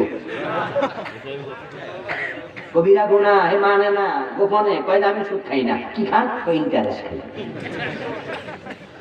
এখন আমরা সুদে টাকা লাগাই না, লাভে লাগাই। কয় যে মুনাফা টুনাফা খাই না। যে ব্যক্তি মদ খায়, ওপেন খায় না, সে পলায় খায়। মদ খাওয়া কবিরা গুনাহ, সে জানে, গোপনে করে। জেনা যারা করে তারা কি রাস্তায় করে? ঘরের দরজা। কিন্তু শিরিক, মাজারে যাইয়া দেখো, দিনে দুপুরে শিরিক চলছে। এই যে কয়দিন আগে যে পেটওয়ালা পীর মারা গেছে, আমার দু চোখ সাক্ষী, চান্দিনাতে ছাত্র জীবনে দেখেছি। রাস্তার মাঝে একটা এরকম প্যান্ডেল বানাইছে, ছোট রাস্তার পাশে পথসভা চলবে। হুজুর আসছে, ওই স্টেজে উঠছে, দুইজন সিজদায় পড়ে গেছে। শত শত মানুষের সামনে সিজদা। মসজিদে যাবেন, বিদ্যুৎ চলে গেছে। মাগরিবের এশার নামাজ, বিদ্যুৎ নাই। সভাপতি সাহেব কয়, এই ইমাম সাহেব, হুজুর মোমবাতি লাগান না একটা। ইমাম সাহেব কয়, এই মুয়াজ্জিন সাহেব কই? মোমবাতি লাগান। মুয়াজ্জিন সাহেব ঘুরে গেলে, হুজুর মোমবাতি নাই। কারেন্ট যায় না তো, খুব কম যায় তো, এই জন্য কিনি না, আর এখন মানুষের দেও না। কিন্তু দিনের বেলায় মাজারে মোমবাতি জ্বলতে দেখা যায়। ওখানে মোমবাতি সব ফেরেশতা দিয়া যায়, ঠিক না? আমার ভাইয়েরা, মাজারের পাশে শীতে কষ্ট পায়, শীতের কাপড় নাই। বুড়া কয়, একটা শীতের কাপড় কিনবো, টাকা দাও। ওর ভিক্ষার থালা খালি। আর মোরা পীর সাহেবের টাকার অভাব নাই, ঠিক না? খাজা বাবার ব্যাগ। টাকার অভাব নাই। আমাদের গুলিস্তানে একটা মাজার আছে, কি নাম? গোলাপ শাহ। উনি কেমন মানুষ আমি জানি না, ভালো হলে জান্নাতে চলে গেছে, ঠিক না? তার ব্যাপারে আমার কোনো মন্দ ধারণা নাই, কারণ শাহজালালের মাজারে যারা সেজদা দেয় দোষটা শাহজালালের নয়। তিনি কোনোদিন বলেন না আমার মরার পরে সেজদা দিও। এগুলো একদল সিটার বাটপারের কাজ। তারা মাজার বানাইয়া ব্যবসা করছে। যিনি মরেছে তিনি কয় নাই আমার টাকা দিও, মরার পরে টাকা দিয়া করবো কি? এই জন্য যিনি মরে গেছেন তার ব্যাপারে আমার প্রশ্ন নাই। খারাপ মানুষ হলে আল্লাহর কাছে ধরা খাবে, ভালো হলে জান্নাত পেয়েছে। আমার প্রশ্ন আপনার বিবেকের কাছে, গোলাপ শাহর মাজারে গেলে দেখবেন চারপাশে লোহার মোটা মোটা রড দিয়া গেরট দিয়া রাখছে, সাইড কোনা কইরা। পাবলিক হাত ঢুকাবে, অনেক জায়গায় ছিদ্রটাও নাই, কিন্তু এরপর টাকা এরকম গোল করে করে মারে। হুজুর নেন, বেশি করে দেন, বস্তা ভরে টাকা নেন। অথচ গোলাপ শাহর মাজারের পাশে আরেক পাড়া শীতের কাপড় নাই, কাশতে কাশতে মাটিতে বসে যায়। ওষুধ কেনার টাকা নাই, টাকাটা তার বড় দরকার। গোলাপ শাহ রাহিমাহুল্লাহ, তার জন্য আমি দোয়া করে দিলাম, ভালো মানুষ হলে আল্লাহ তার উপর রহম করুক। উনি তো কবরে চলে গেছে, ভালো মানুষ হলে কবরে আল্লাহ নূরের বাতি জ্বালায়া দেবে, মোমবাতির কোনো প্রয়োজন আর নাই। মোমবাতিটা মসজিদে দরকার, টাকাটা গরিবের হাতে পড়া দরকার। ওই শীতার্ত মানুষকে বস্ত্র কিনে দাও, ক্ষুধার্তকে খাবার কিনে দাও, অসুস্থকে সেবা করো, এটা আল্লাহর সেবা হয়ে যায়। আসরের দিন বলিবেন, খোদা হে আদম সন্তান, তুমি মোর সেবা করো নাই, জবে ছিল রোগে অজ্ঞান। বলিবে মানুষ, হে প্রভু করো তার, আমরা কেমন লইব তোমার পরিচর্যার বার। বলিবেন, খোদা দেখনি মানুষ কেঁদেছে রোগের ঘরে, তারি শুশ্রূষা করিলে তুমি সেটাই পাইতে মোরে। এটা কবির কবিতা নয়, এটা বুখারীর একটি হাদিসে কুদসি। কবি জাস্ট কাব্যিক অনুবাদ করছে, কথাটা হচ্ছে স্বয়ং আল্লাহ, হাদিসে কুদসি। তুমি যদি সে ফকিরের প্লেটে টাকা দিতা, বুখারীর আরেকটি হাদিসে পাওয়া যায়, ইন্নাল্লাহ ইয়াতাকাব্বালুহু বিয়ামিনি, ওই ফকিরের হাতে পড়ার আগে আল্লাহ ডান হাত বিছায়া দেয়। এবার আপনাদের বিবেকের কাছে আমার প্রশ্ন, আচ্ছা আপনি যে মাজারে টাকা দিলেন, যিনি মারা গেছে তিনি কয় পার্সেন্টেজ পাবে, কত পার্সেন্ট পাবে মোট? এই কথা কিন্তু বুঝে শুনে কইল।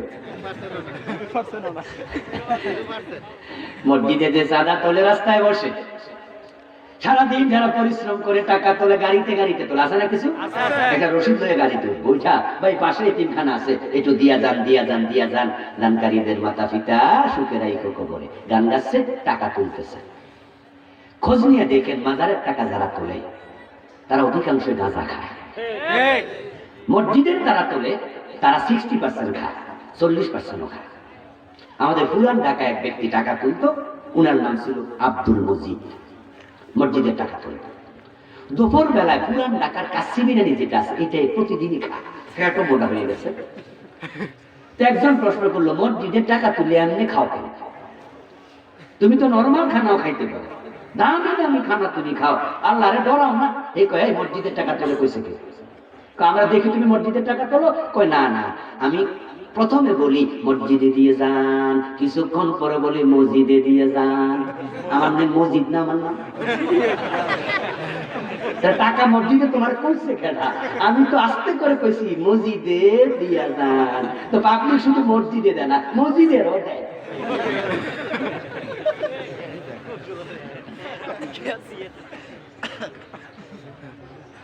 আমার ভাই যুক্তিবাদী হুজুরের নাম মনে আছে তো? হাবিবুর রহমান যুক্তিবাদী, চমৎকার ওয়াজ করতেন এক সময়। যুক্তিবাদী হুজুরের একটা ওয়াজ শুনলাম কয়েকদিন আগে, ড্রাইভারকে বললাম, এই বেটা ওয়াজ লাগাতো, রাতের বেলা একা একা চললে আবার ওয়াজ টোয়াজ শুনলে ঘুমে ধরে না, ড্রাইভার সদা। তো এই যুক্তিবাদী হুজুরের ওয়াজ লাগাচ্ছে, আমি লাগা শুনি, খুব মজার ওয়াজ। হুজুর বলতেছে যে উনি উনার বাড়ি এই নারায়ণগঞ্জের পাশেই, তো আমি যাচ্ছি রাস্তার পাশ দিয়া, দেখি মাইকিং করতেছে, মাইকে দিয়া যান দিয়া যান দিয়া যান দিয়া যান মাজারে দিয়া যান। আমি ড্রাইভারকে বললাম, একটা কাম কর, গাড়িটা আস্তে করে লাগা। ড্রাইভার সাহেব একবারে মাইকলার কাছে নিয়ে গাড়ি থামাইছে। আমি গ্লাসটা নামাইয়া কইলাম কি দিতাম কি দিতাম, দিয়া যান দিয়া যান। আমি কইলাম কি দিতাম কি দিতাম। তখন বেটা আমার দিকে সিগন্যাল আছে, হুজুর আপনি দিলেও দিতাম না, আমি সত্যি দিতাম না। ধরতে পারি হুজুর তো খুব মজার মানুষ। উনি কই কেন রে, আমার টাকা কি হারাম? কি না যায় কেন নিতি না? না হুজুর হুজুর আমরা আমার লোকজন দৈরা এনে বয়ে দিছে, আমি টাকা চাই, আমার কণ্ঠ একটু সুন্দর তাই টাকা তুলি। কই লাভ কি? 40% আমি খাইয়া যাই, আর 60% ওরারে দেই। ওরা কি করে? ওরাও হুজুর খাসি জবাই করে খায়, মাঝে মাঝে গাছাও খায়। কেন খাবে না? কেন খাসি খাবে না? কেন গাঁজা খাবে না? তোমার বিবেকের কাছে আমার প্রশ্ন। ওই যে গোলাপ শাহ মারা গেলেন, কবরে ওনার 8 কোটি টাকা দরকার আছে নাকি? তো উনাকে যে তোমরা টাকা দিলা, তুমি কি লক্ষ্য করে দেখো না তোমার বাড়ির পাশের মাজারে যখন 2 ডেক সিন্নি কেউ মানত করে, তখন খাদেম সাহেব সিন্নি কি একা খায় না পাবলিক লইয়া খায়? কথা কয় না ভাই? তখন ঘোষণা করে দেয় মাজারে সিন্নি আইছে সবাই, কিন্তু গান বাক্সের টাকা এটা সবাই দেয় না কেন? সিন্নি হইছে মাজারে, দান বাক্সের টাকাও কই আইছে মাজারে। তো দান বাক্স খুইলা কয়দিন কইছে সবাই আসেন দান বাক্স খুলছি টাকা নেন। এখন এই যে টাকা আপনি দান বাক্স ভরে দিলেন, ওই মরা পীর সাহেব হুজুরের তো টাকার দরকার নেই, উনি 1% নেয় না, তাইলে 100% টাকা নেয়ার লোক আছে না নাই? ওরাই টাকা দিয়া গাঁজা খাচ্ছে, রাতের বেলায় খাসি খাচ্ছে, ওই পীর সাহেবকে নিয়ে ব্যবসা করছে, দিবালোকে চেষ্টা চলছে, মহিলারা মানত করছে, সবগুলো শিরিক, সব শিরিক। মানত একটা ইবাদতের নাম, ইবাদত হবে শুধু কার? মানত হবে আল্লাহর নামে, মাজারের নামে নয়। কিন্তু মহিলারা যখন মুরগির ঠ্যাং ভাঙ্গা যায় তখনও মানত করে, যদি আমার মুরগির ঠ্যাংটা ভালো হয়, ল্যাংটা বাবার দরবারে 3টা মোমবাতি দিলাম। প্রকাশ্যে শিরিক চলছে, দিবালোকে মানত করছে, শুধু মানত নয়, মাজারের নামে মানুষ কসম খায়। অথচ হাদিসে স্পষ্ট, মান হালাফা গায়রাল্লাহি ফাকাদ আশরাক, যে ব্যক্তি আল্লাহ ছাড়া অন্যের নামে কসম করে সে শিরিক করে। হ্যাঁ, কেমনে কসম করে? ছোটকালে আমরা দেখতাম, আমাদের বাড়ির পাশে অনেক মাজার আছে, আমাদের এলাকায় আর কি 2-3 গ্রামে দেখেছি। একটা আছে ল্যাংটার মাজার, আমাদের পাশের গ্রাম, ল্যাংটা পীরের তাকিয়া। আমার ভাইয়েরা ঝগড়া লাগছে, 2 বন্ধু ঝগড়া লাগছে, এই তুই এটা কেন করলি? কয় না না আমি এটা করি না। এই করস না মানে? আল্লাহর কসম, রাখতে কসম, মাটির কসম। হ্যাঁ, মাটির কসম পাওনা খাইয়া করছো এখান তুমি। কয় না তাহলে মাজারের কসম। কই ঠেকাই দিলি রে। তখন আমি তোর বিরুদ্ধে অনেক করছি, কিন্তু এখন মাজারের কসম বাবারে, এটার বিরুদ্ধে বলা যাবে না। মাজারের কসম খাইলা তোমার ইমানটাই চলে গেল, শিরিক করলা। এই জাতীয় আরো ডজন ডজন শিরিক বাংলাদেশে আছে না নাই? আমি 29টা লেখছি, আরো কত যে আছে আল্লাহ জানে। ব্যর্থ হবা শিরিক করলে, ব্যর্থ হবা নেফাক করলে 3টা। 4 নাম্বার ব্যর্থ হলো যে বিদআতের সাথে জড়িত। 5 নাম্বার ব্যর্থ যে হারাম খায়, তার আমলগুলো কবুল হয় না। বেদাত করলে আমল কবুল হবে না। এখন বেদাত বাংলাদেশে পাইকারি হারে চলছে। আমাদের হাশেম মোল্লা ভাই চমৎকার করে বলছিলেন, আমি যখন আসতেছি, যে আজানের আগে দুরূদ শরীফ চালায়া দেয়, ঠিক না? আসসালাতু ওয়াসসালামু আলাইকা ইয়া রাসূলুল্লাহ। কি মজা লাগে রে দোস্ত, শুনতে ভালোই তো লাগে। আমি খারাপ করছি কি দুরূদ না পড়তেছি? ও আমার দোস্ত, রাসূলের ইসলাম তুমি বাড়াইও না, তুমি কমাইও না। ইসলাম তোমার না, ইসলাম হলো আল্লাহ এবং তার রাসূলের, ঠিক আছে? ও বন্ধু, আপনার জামা আপনি ভালো করে কাটেন। আমি যাই টেইলারের দোকানে দেখি, হে কাপড় শুধু কাটে, সিলায়, আবার ফালায়। কি রে ভাই, কাপড় নষ্ট করস কেন? জিনা হুজুর নষ্ট করি না, আমি টেইলারি শিখতেছি। কথা বোঝেন নাই? যে আমি সিলাইটা কেমনে করে, এজন্য আমি সিলাইটা করে কাপড়টা ফালাই দিয়া আবার কাটি আবার করি। আর সামনে যদি এরকম আমি কাপড় দিছি জামার লাইগা, আপনি কোন হুজুরের টাকাটা শিখি, মাইর খাওয়ার সম্ভাবনা আছে না? না, কারণ কাপড় আপনার না আমার টাকাইটা তোমার টেলারি করতে কইছি কে? আপনার জমিনে আপনি আলু লাগাবেন নাকি ধান লাগাবেন এটা আপনার ব্যাপার, কিন্তু যদি আমি আপনাকে কামলা নেই, আপনি আমারে কামলা নেন, নেয়ার পরে আমি আপনারে কইছি দাও ধান গাছ লাগাও, আপনি গম গাছ লাগাইলেন, আমার জমিনে বেতন পাইবেন তো? ইসলাম তো তোমার নয়, ইসলাম তো আল্লাহ এবং তার রাসূলের। এখানে রাসূল যা করেছে বাড়ানো যাবে না, কমানো যাবে না।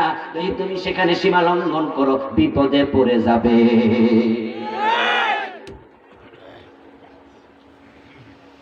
আযান রাসূলুল্লাহ দুরূদ শরীফ দিয়ে শিখায় নাই। আযান শুরু হইল কেমনে? সহিহ বুখারীতে সহিহ মুসলিমে হাদিস আছে। মদিনা হিজরতের পরে বিশ্বনবী সাল্লাল্লাহু আলাইহি ওয়াসাল্লাম সাহাবাদেরকে নিয়ে এশারের নামাজ পড়ে একদিন বসলেন। ও আমার সাহাবারা, আযান নামাজের টাইম হলে সবাইরে তো ডাকা দরকার, কেমনে ডাকতাম একটু পরামর্শ দাও। একজন হাত তোলা দিয়া কই, ইয়া রাসূলুল্লাহ, আমার পরামর্শ একটা ঘন্টা দুনিয়া নেন, এটার মাঝে টুন টুন করে বাড়ি দিব, পাবলিক বুঝবো নামাজের টাইম হইছে। রাসূলুল্লাহ বলে, তোমার পরামর্শটা আমার পছন্দ হয় নাই। আরেকজন হাত তোলা দিয়া কই, ইয়া রাসূলুল্লাহ, আমার পরামর্শ একটা সিঙ্গা লাগান, ফু ফু ফু করে আমরা আওয়াজ করব, মানুষ বুঝবে নামাজের টাইম হয়েছে। রাসূল বলেন, এটাও আমার পরামর্শ পছন্দ হলো না। ইটস ওকে, ওকে, আজকে বাড়ি চলে যাও, সবাই একটু ভাবো তো কি করা যায়, কি করা যায়। সবাই বাড়ি চলে গেল। একজন সাহাবী, ওনার নাম আব্দুল্লাহ ইবনে যায়েদ রাদিয়াল্লাহু তাআলা আনহু, উনি বলেন, আমিও ভাবতে ভাবতে ঘুমায়া গেলাম, কেমনে মানুষকে ডাকা যায়। ঘুমে স্বপ্ন দেখি আল্লাহর এক বান্দা একটা ঘন্টা দড়ি হাতে লইয়া হাঁটতেছে। আমি বললাম, থামো, এটা আমার কাছে বিক্রি করবানি? ওই আল্লাহর বান্দা আমারে জিজ্ঞাসা করলো, করবা কি? আমি বললাম, নামাজের টাইমে বাড়ি মারবো। উনি বলে, এসব বাইরা বাড়ি দরকার নাই, আমি তোমাকে নামাজের জন্য আহ্বান শিখাতে চাই, শিখবানি? আব্দুল্লাহ ইবনে যায়েদ বলে, বলো দেখি। সে আল্লাহু আকবার বলে শুরু করলো, আযান শেষ করে দিল। আব্দুল্লাহ ইবনে যায়েদ রাদিয়াল্লাহু তাআলা আযানটা স্বপ্নে দেখলেন। সকাল বেলায় ফজরের টাইমে দৌড়াইয়া মসজিদে আজকে হাজির। ইয়া রাসূলুল্লাহ, আমি একটা স্বপ্ন দেখছি। কি স্বপ্ন দেখছো? পুরা কাহিনী শোনালো। আল্লাহর হাবিব শুনে কয়, আব্দুল্লাহ রে, এই স্বপ্নটা আমারও পছন্দ হয়েছে। কুমিয়া বেলাল ফানাদি বিসসালাহ, ও বেলাল তুমি দাঁড়াও, ও যা বলে শুনে শুনে আযানটা দিয়ে দাও। হযরত বেলালের কণ্ঠ বড় তারাজ, আযান দেওয়া শুরু করে দিলেন। হযরত ওমর বলেন, আমি ঘরের মাঝে ঘুমাচ্ছি, আযানের আওয়াজ শুনি না, আমি লাফ দিয়া উঠলাম, চাদরটা টানতে টানতে দৌড় মারলাম, মসজিদে হাজির হলাম। ইয়া রাসূলুল্লাহ, এই চমৎকার শব্দগুলো আজকে কে শুনাইলো আপনারে? বলে, আব্দুল্লাহ ইবনে যায়েদ স্বপ্নে দেখছে। ওমর বলেন, আমিও তো এই স্বপ্ন দেখেছি। রাসূল সাল্লাল্লাহু আলাইহি ওয়াসাল্লাম শুনে বলেন, তাযালিকা আসবাতু, তাহলে আব্দুল্লাহ ইবনে যায়েদের স্বপ্নটা আরো গাঢ় হইল, আরো স্থির হইল। আবু মাহজুরা বিশ্বনবীর আরেকজন মুয়াজ্জিনের নাম। হযরত বেলাল হলো প্রথম মুয়াজ্জিন, আবু মাহজুরা মুয়াজ্জিন। উনি বলেন, আল্লামানি রাসূলুল্লাহ সাল্লাল্লাহু আলাইহি ওয়াসাল্লাম আলা আযান ওয়াল ইকামা, রাসূলুল্লাহ আমার আযান শিখায়, একামত শিখাইছে। কি শিখাইছে? শুরু হবে আল্লাহু আকবার বলে, শেষ হবে লা ইলাহা ইল্লাল্লাহ বলার মাধ্যমে। রাসূল শিখায় আল্লাহু আকবার দিয়া, আর তোমরা শুরু করলা দুরূদ শরীফ দিয়া। রাসূলের সুন্নাহ ঠিক আছে না বিকৃত করেছো? বেদাতীদের ইবাদত কবুল হয় না, ব্যর্থ হয়ে যাইবা। আখিরাতে বুঝে লাভ হবে না। আজকে বোঝো, ওই বেদাত নিয়ে একটি বই আমি লিখেছি, চলমান 38টা লিখছি। বিদআতের ক্ষতিকর সবগুলো হাদিস তুলে ধরার চেষ্টা করেছি। আজকে স্টেজও পাবেন ইনশাআল্লাহ। আমার বন্ধু, এই যে আপনি শুরু করে দিলেন বিদআত, আজানের মাঝে আমরা বিদআত আরো লাগাইছি। আল্লাহর হাবিব বলে আজান শুরু হবে আল্লাহু আকবার দিয়া, ও আব্দুল্লাহ ইবনে আবু মাহজুরা তুমি আজান দাও, আল্লাহু আকবার দিয়া শুরু করো। এখন আপনি বলবেন কি আমি করব কি? আজান তো দিচ্ছে মুয়াজ্জিন, রাসূল বলে ফাকুলু মাসলামা ইয়াকুলুল মুয়াজ্জিন, মুয়াজ্জিন আজান দিলে তোমরাও তার আজানের জবাব দাও, সে যা বলে তোমরাও তাই বলো। এখন মুয়াজ্জিন আল্লাহু আকবার, আমরা বললাম আল্লাহু, কথা বলেন আল্লাহু, মুয়াজ্জিন বলে আশহাদু আল্লা ইলাহা ইল্লাল্লাহ, আমরা কি বলি? মুয়াজ্জিন বলে আশহাদু আন্না মুহাম্মাদার রাসূলুল্লাহ, আমরা কি বলি? ভুল করলেন।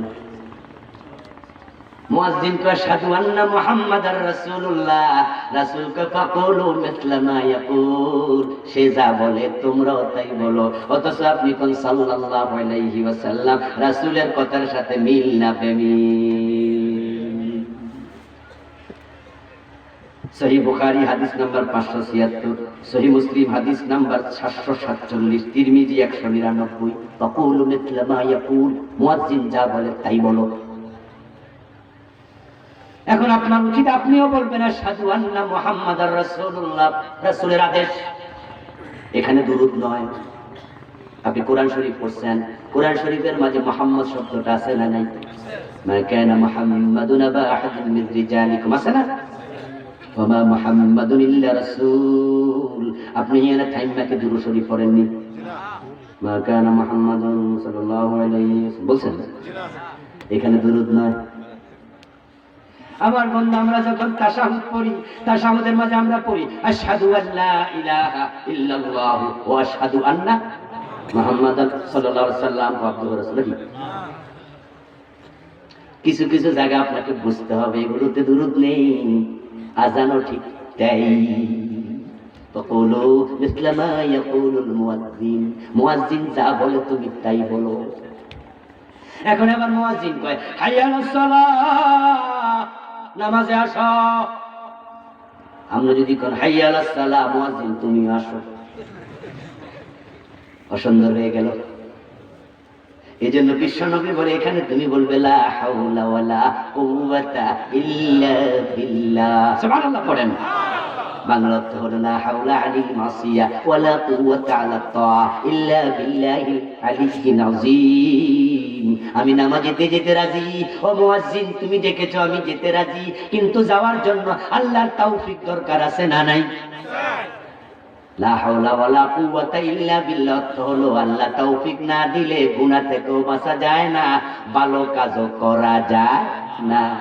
বলতে বলতে আপনি এবার লা ইলাহা ইল্লাল্লাহ শেষ করলেন। লা ইলাহা ইল্লাল্লাহ বলার পরে আবার কি করবেন? এবার আমাদের দেশে শুরু হয় দোয়া, আল্লাহুম্মা রাব্বা হাযিহি দাওয়াতি তাম্মা। অথচ রাসূলের হাদিস এটা নয়, হাদিস হলো সুম্মা সাল্লু আলাইয়া। দুরূদটা তো বাদ রইছে, এটা আগে পড়ে নাও।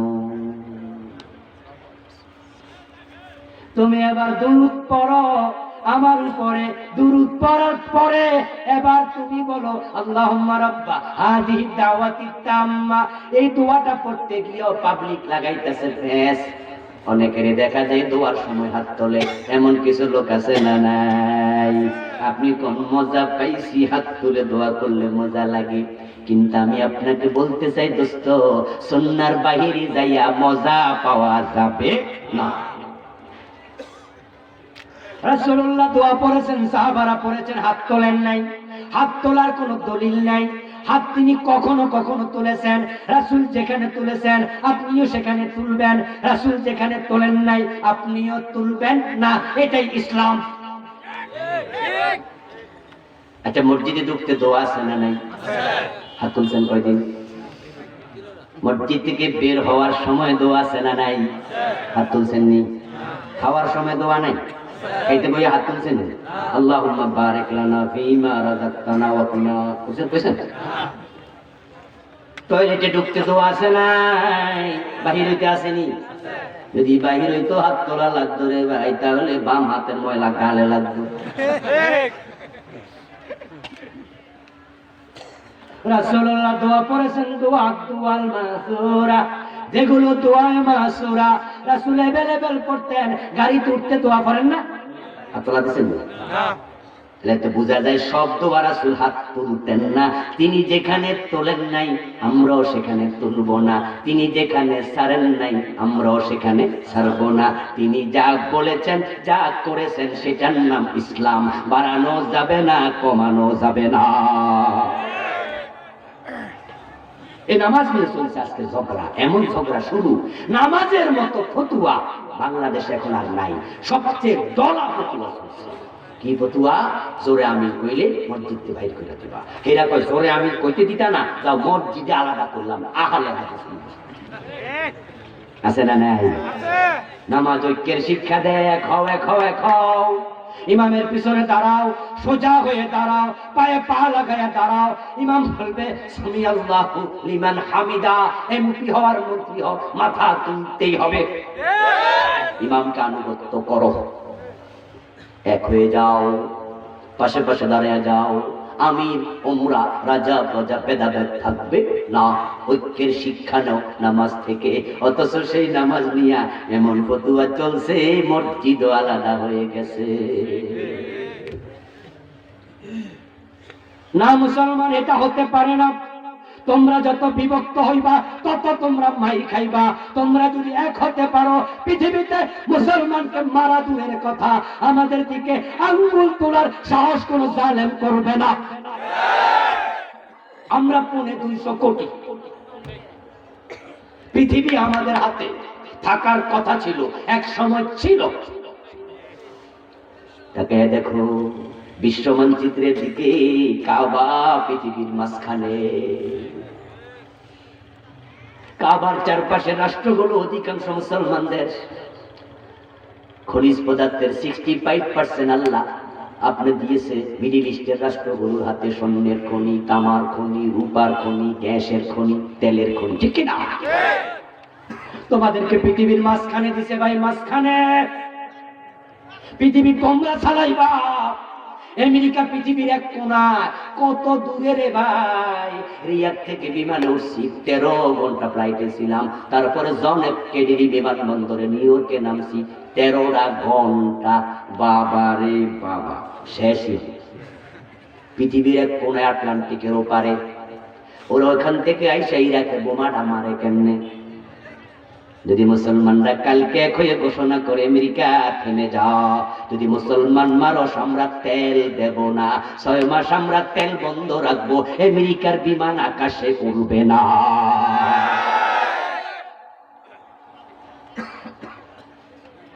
কিন্তু আমরা তো আছি ঝামেলা লইয়া, কেউ শিয়া, কেউ সুন্নি, কেউ মাঝাবি, কেউ নামাজাবি, কেউ খারাওয়ালা, কেউ বইন্না। 5 করলি, 1 করলি, 3 করলি, কে আমি, লাকে আমি, দলিল জলিল। হুজুর পিড়াইলে স্যার খুশি, স্যার পিড়াইলে হুজুর খুশি, ঠিক না?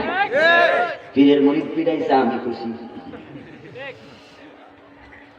এই যে আলেমরা আমরা এক হতে শিখলাম না, আলেমরা বিভক্ত হওয়ার কারণে এখন আলেমদেরকে পিটানো শুরু হয়েছে। আল্লামা মামুনুল হক সাহেবের মতো লোককে হত্যা মামলার আসামি করার পায়ে তারা চলছে। আগে যাদেরকে ফাঁসি দিছে তোমরা মুস্কি হাসি দিছ, কইছিল দেও ফেরারে দেও। কয়দিন পরে তোমাদের ভাগেও ফাঁসির রশি আসতেছে। এক হও মুসলিম, এক হও আজ, এক হওয়া ইমানের মূল কাজ। এ নামাজ তোমাদের এক করে। এমন ফতুয়া কেন দেও যে কেউ জোরে আমিন বললে বের করে দিবা? মসজিদ তো তোমার বাবা না, মসজিদ কার? আন্নাল মাসাজিদা লিল্লাহ, মসজিদ তো আল্লাহর। ও বেটা যদি না বুঝা জোরে কইয়ালা, তোমার কুচি তাকে তুমি বুকে জড়াইয়া ধরে বলবা, ভাই জোরে বলার হাদিস তো নাই, তুমি কেন বলো? এখন সে যদি হাদিস দেখাইয়া দেয় যে আছে, তাহলে আপনার উচিত চুপ হওয়া। যদি থাকে তাহলে তোমার পক্ষেও আছে, আমার পক্ষেও আছে, কোনো ঝামেলা নাই। যারা কাবায় নামাজ পড়েছেন, মসজিদে নববীতে পড়ছেন, ওখানে জোরে আমিন বলার লোক আছে না নাই? ধাক্কায়া বাইর করছেন কয়দিন? আমি হানাফি, আমিও জোরে আমিন বলার পক্ষে নই, আমিও আস্তে আমিন বলি, কিন্তু আবার কাউকে বের করে দিবা এটার পক্ষ আমি নাই। আল্লাহর ঘর তুমি বের করার অধিকার পাইছো না? হুজুর সে যদি জোরে আমিন করে এর আশ্বাই যাই, ওই এলাকায় হাদিস আছে, আমরা এলাকায় করবো। তা আপনার এলাকায় কইলে হাদিস না আছে? ইমাম শাফি রহমতুল্লাহ আলাই, উনার মাযহাবের নাম কি? শাফি মাযহাব, ঠিক না? আচ্ছা, উনি কি আমিন আসতে কইনা না জোরে কইনা? উনি যদি আজকে আপনার মসজিদে নামাজ পড়তো, উনিও তো জোরে আমিন কইয়া দিত, আপনি ওনারও ধাক্কা মারতেন। পাইছেন তাকে? না হুজুর আমাদের ডিস্টার্ব। আরে কত ডিস্টার্ব পাইছো? তোমার ডিস্টার্ব হয় তুমি যখন আমিন কও, বেড়া তো তখনই কইছে, তোমার আলাম তারার মাঝখানে তো কইছে না? কাবা শরীফে ডিস্টার্ব হলো না, বাংলাদেশে ডিস্টার্ব কেন হলো? ডিস্টার্ব এমন হওয়া হয়েছে, এখন মসজিদে পোলাপান দেখলে অনেক মুরব্বি সহ্য করতে পারে না। অথচ হাদিসের নির্দেশ হলো মুরু আওলাদাকুম বিসসালাহ ওয়া হুম আবনাউ সাবঈ সিনিন।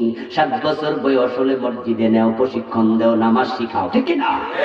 10 বছর বয়স হলে যদি নামাজ না পড়ে প্রয়োজনে পিটায়া নামাজ পড়াও। ওয়াদরিবুহুম আলাইহা ওয়া হুম আবনাউ 10 সিনিন। এখন 7 বছরে প্রশিক্ষণ দিলে মসজিদের সাথে করে নেয়া দরকার আছে না নাই? ও 7 বছরের পোলাপান 8 বছরের পোলাপান পাশে লইয়া নামাজ পড়বে, পাশে দাঁড়া করবেন, পাশে আপনার পাশে, তাহলে আর দুষ্টামি কম করবো। যাওয়ার সময় বলবেন বাজান মসজিদে দুষ্টামি করা যাবে না, আল্লাহ রাগ হইব, আল্লাহ গুনাহ দিব, ভয় দেখাবেন, এটা ঠিক না, মানুষের নামাজ নষ্ট হবে, মানুষ খারাপ হইব। এরপরেও তো ছোট বাচ্চা তো, তাই যখন আপনি নামাজে খারাইছেন হেতে তাকাইয়া বুঝবো আব্বা এখন বিপদে আছে, আর লড়তে পারবে না, ঠিক না? আর বাজার আছে এখন আস্তে করে সরে যেতে পারে, যেতে পারে না? হে যখন পিছনে যায় ওই লগেরটার ইশারা দে তুইও আয়।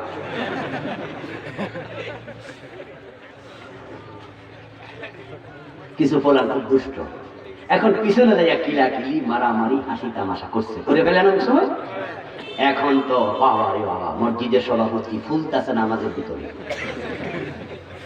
যে নামাজে ডিস্টার্ব, সালাম ফিরাইয়া পড়ো আওয়াজ,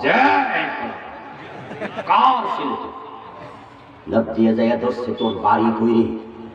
ওলা তো ভয়ে চোখের পানি ছাইরা কান্দে, ছোট মানুষ ভয় পাইয়া গেছে। এখন বাবার সাথে বাড়ি গেছে, বাবা তো মাগরিবের টাইমে কয় আবার চল, আবার চল। বলা কয় কিয়ামত পর্যন্ত আর যাম। ওই যে লাল দাড়িওয়ালা যে ধমক মারছে, বাবা মাগরিবের টাইমে পাইলে পিটাইব। ও বন্ধু, আপনি একটু হাসি শুনে আপনার মনোযোগ শেষ। অথচ নবী মুহাম্মদুর রাসূলুল্লাহ সাল্লাল্লাহু আলাইহি ওয়াসাল্লাম সিজদায় গেলে হাসান হোসেন দুইজন মিলে কান্দে উঠছে, এমন হাদিস আছে না? না, উনি ডিস্টার্ব ফিল করে নাই, আপনার মতো উনি নয়। জয়নবের মেয়ে উমামা রাসূলের নাতনি রাদিয়াল্লাহু তাআলা আনহুমা, হযরত উমামাকে রাসূল কোলে লইয়া নামাজ পড়তেন। রুকুতে যাওয়ার সময় কোল থেকে নামাইয়া আবার সিজদা দিয়া উঠে আবার কোলে লইতেন, ডিস্টার্ব হয় নাই। হাসান হোসেন কান্দে ওঠে, ডিস্টার্ব হয় নাই। আপনি হাসি শুইনা ধমক মারলেন, এই পোলাপান তো মসজিদ মুখী হবে না। আপনার উচিত ছিল ওই বাচ্চাটাকে কোলে জড়াইয়া কপালে চুমু খাইয়া বলা, বাজান মসজিদে লাস্টে ডিস্টার্ব করো না, হাসি দিও না, এটা ঠিক না। ধরো একটা লজেস নেও, তোমারে ধন্যবাদ তুমি আইছো, কালকে যদি না হাসো লজেস পাইবা 3টা। এই পোলারা আগামীকাল মসজিদে আসতো, আইয়া যদি একটা আরেকটারে ডাকতো, এত কইতো 3টা লজেস। প্রতিযোগিতা করতো আর হাসাহাসি হবে না, নামাজও শিখতো, ঝামেলাও কমে যেত। এই জন্যই তো ডাক্তাররা যখন কাটে আগে এনেস্থেসিয়া দিয়া বেহুশ করে, রোগী যেন কষ্ট না পায়। আমার চিকিৎসা দরকার, রোগীরে কষ্ট দেয়া যাবে না। ইসলামের মাঝে ঐক্য দরকার, আবার মাসালাগত ইখতিলাফের সমাধানও দরকার, অনৈক্য করা যাবে না। এই কষ্টগুলো দেখে আমি গত 1 বছর ধরে কষ্ট করে একটা বই লিখছি। কষ্ট মুসলমানের মাঝে বিভেদ চলছে, ফতোয়াবাজি চলছে। ভাবলাম যে হাদিসে কি আছে একটু তুলে ধরি। হাদিসের পূর্ণাঙ্গ, হাদিসের বৈচিত্র্যে পূর্ণাঙ্গ নামাজ, ফার্স্ট টু লাস্ট, তারাবি, জুমা টুমা যা আছে হাদিসের আলোকে সব তুলে ধরেছি। আপনি পড়বেন, মজা পাবেন। আর এই হাদিসে তো ওনারটাও আছে, আমারটাও আছে, ঝগড়া কেন করবেন? ইনশাআল্লাহ বইটা স্টেজে পাবেন, নামাজ দোয়ার পরে নেবেন যাদের পক্ষে সম্ভব। আজকে এ পর্যন্ত থাকলাম। আল্লাহ তাআলা আমাদেরকে এই 5টি বদগুণ থেকে হেফাজত করুন, বলেন আমিন। আসসালামু আলাইকুম ওয়া রাহমাতুল্লাহি ওয়া বারাকাতুহু।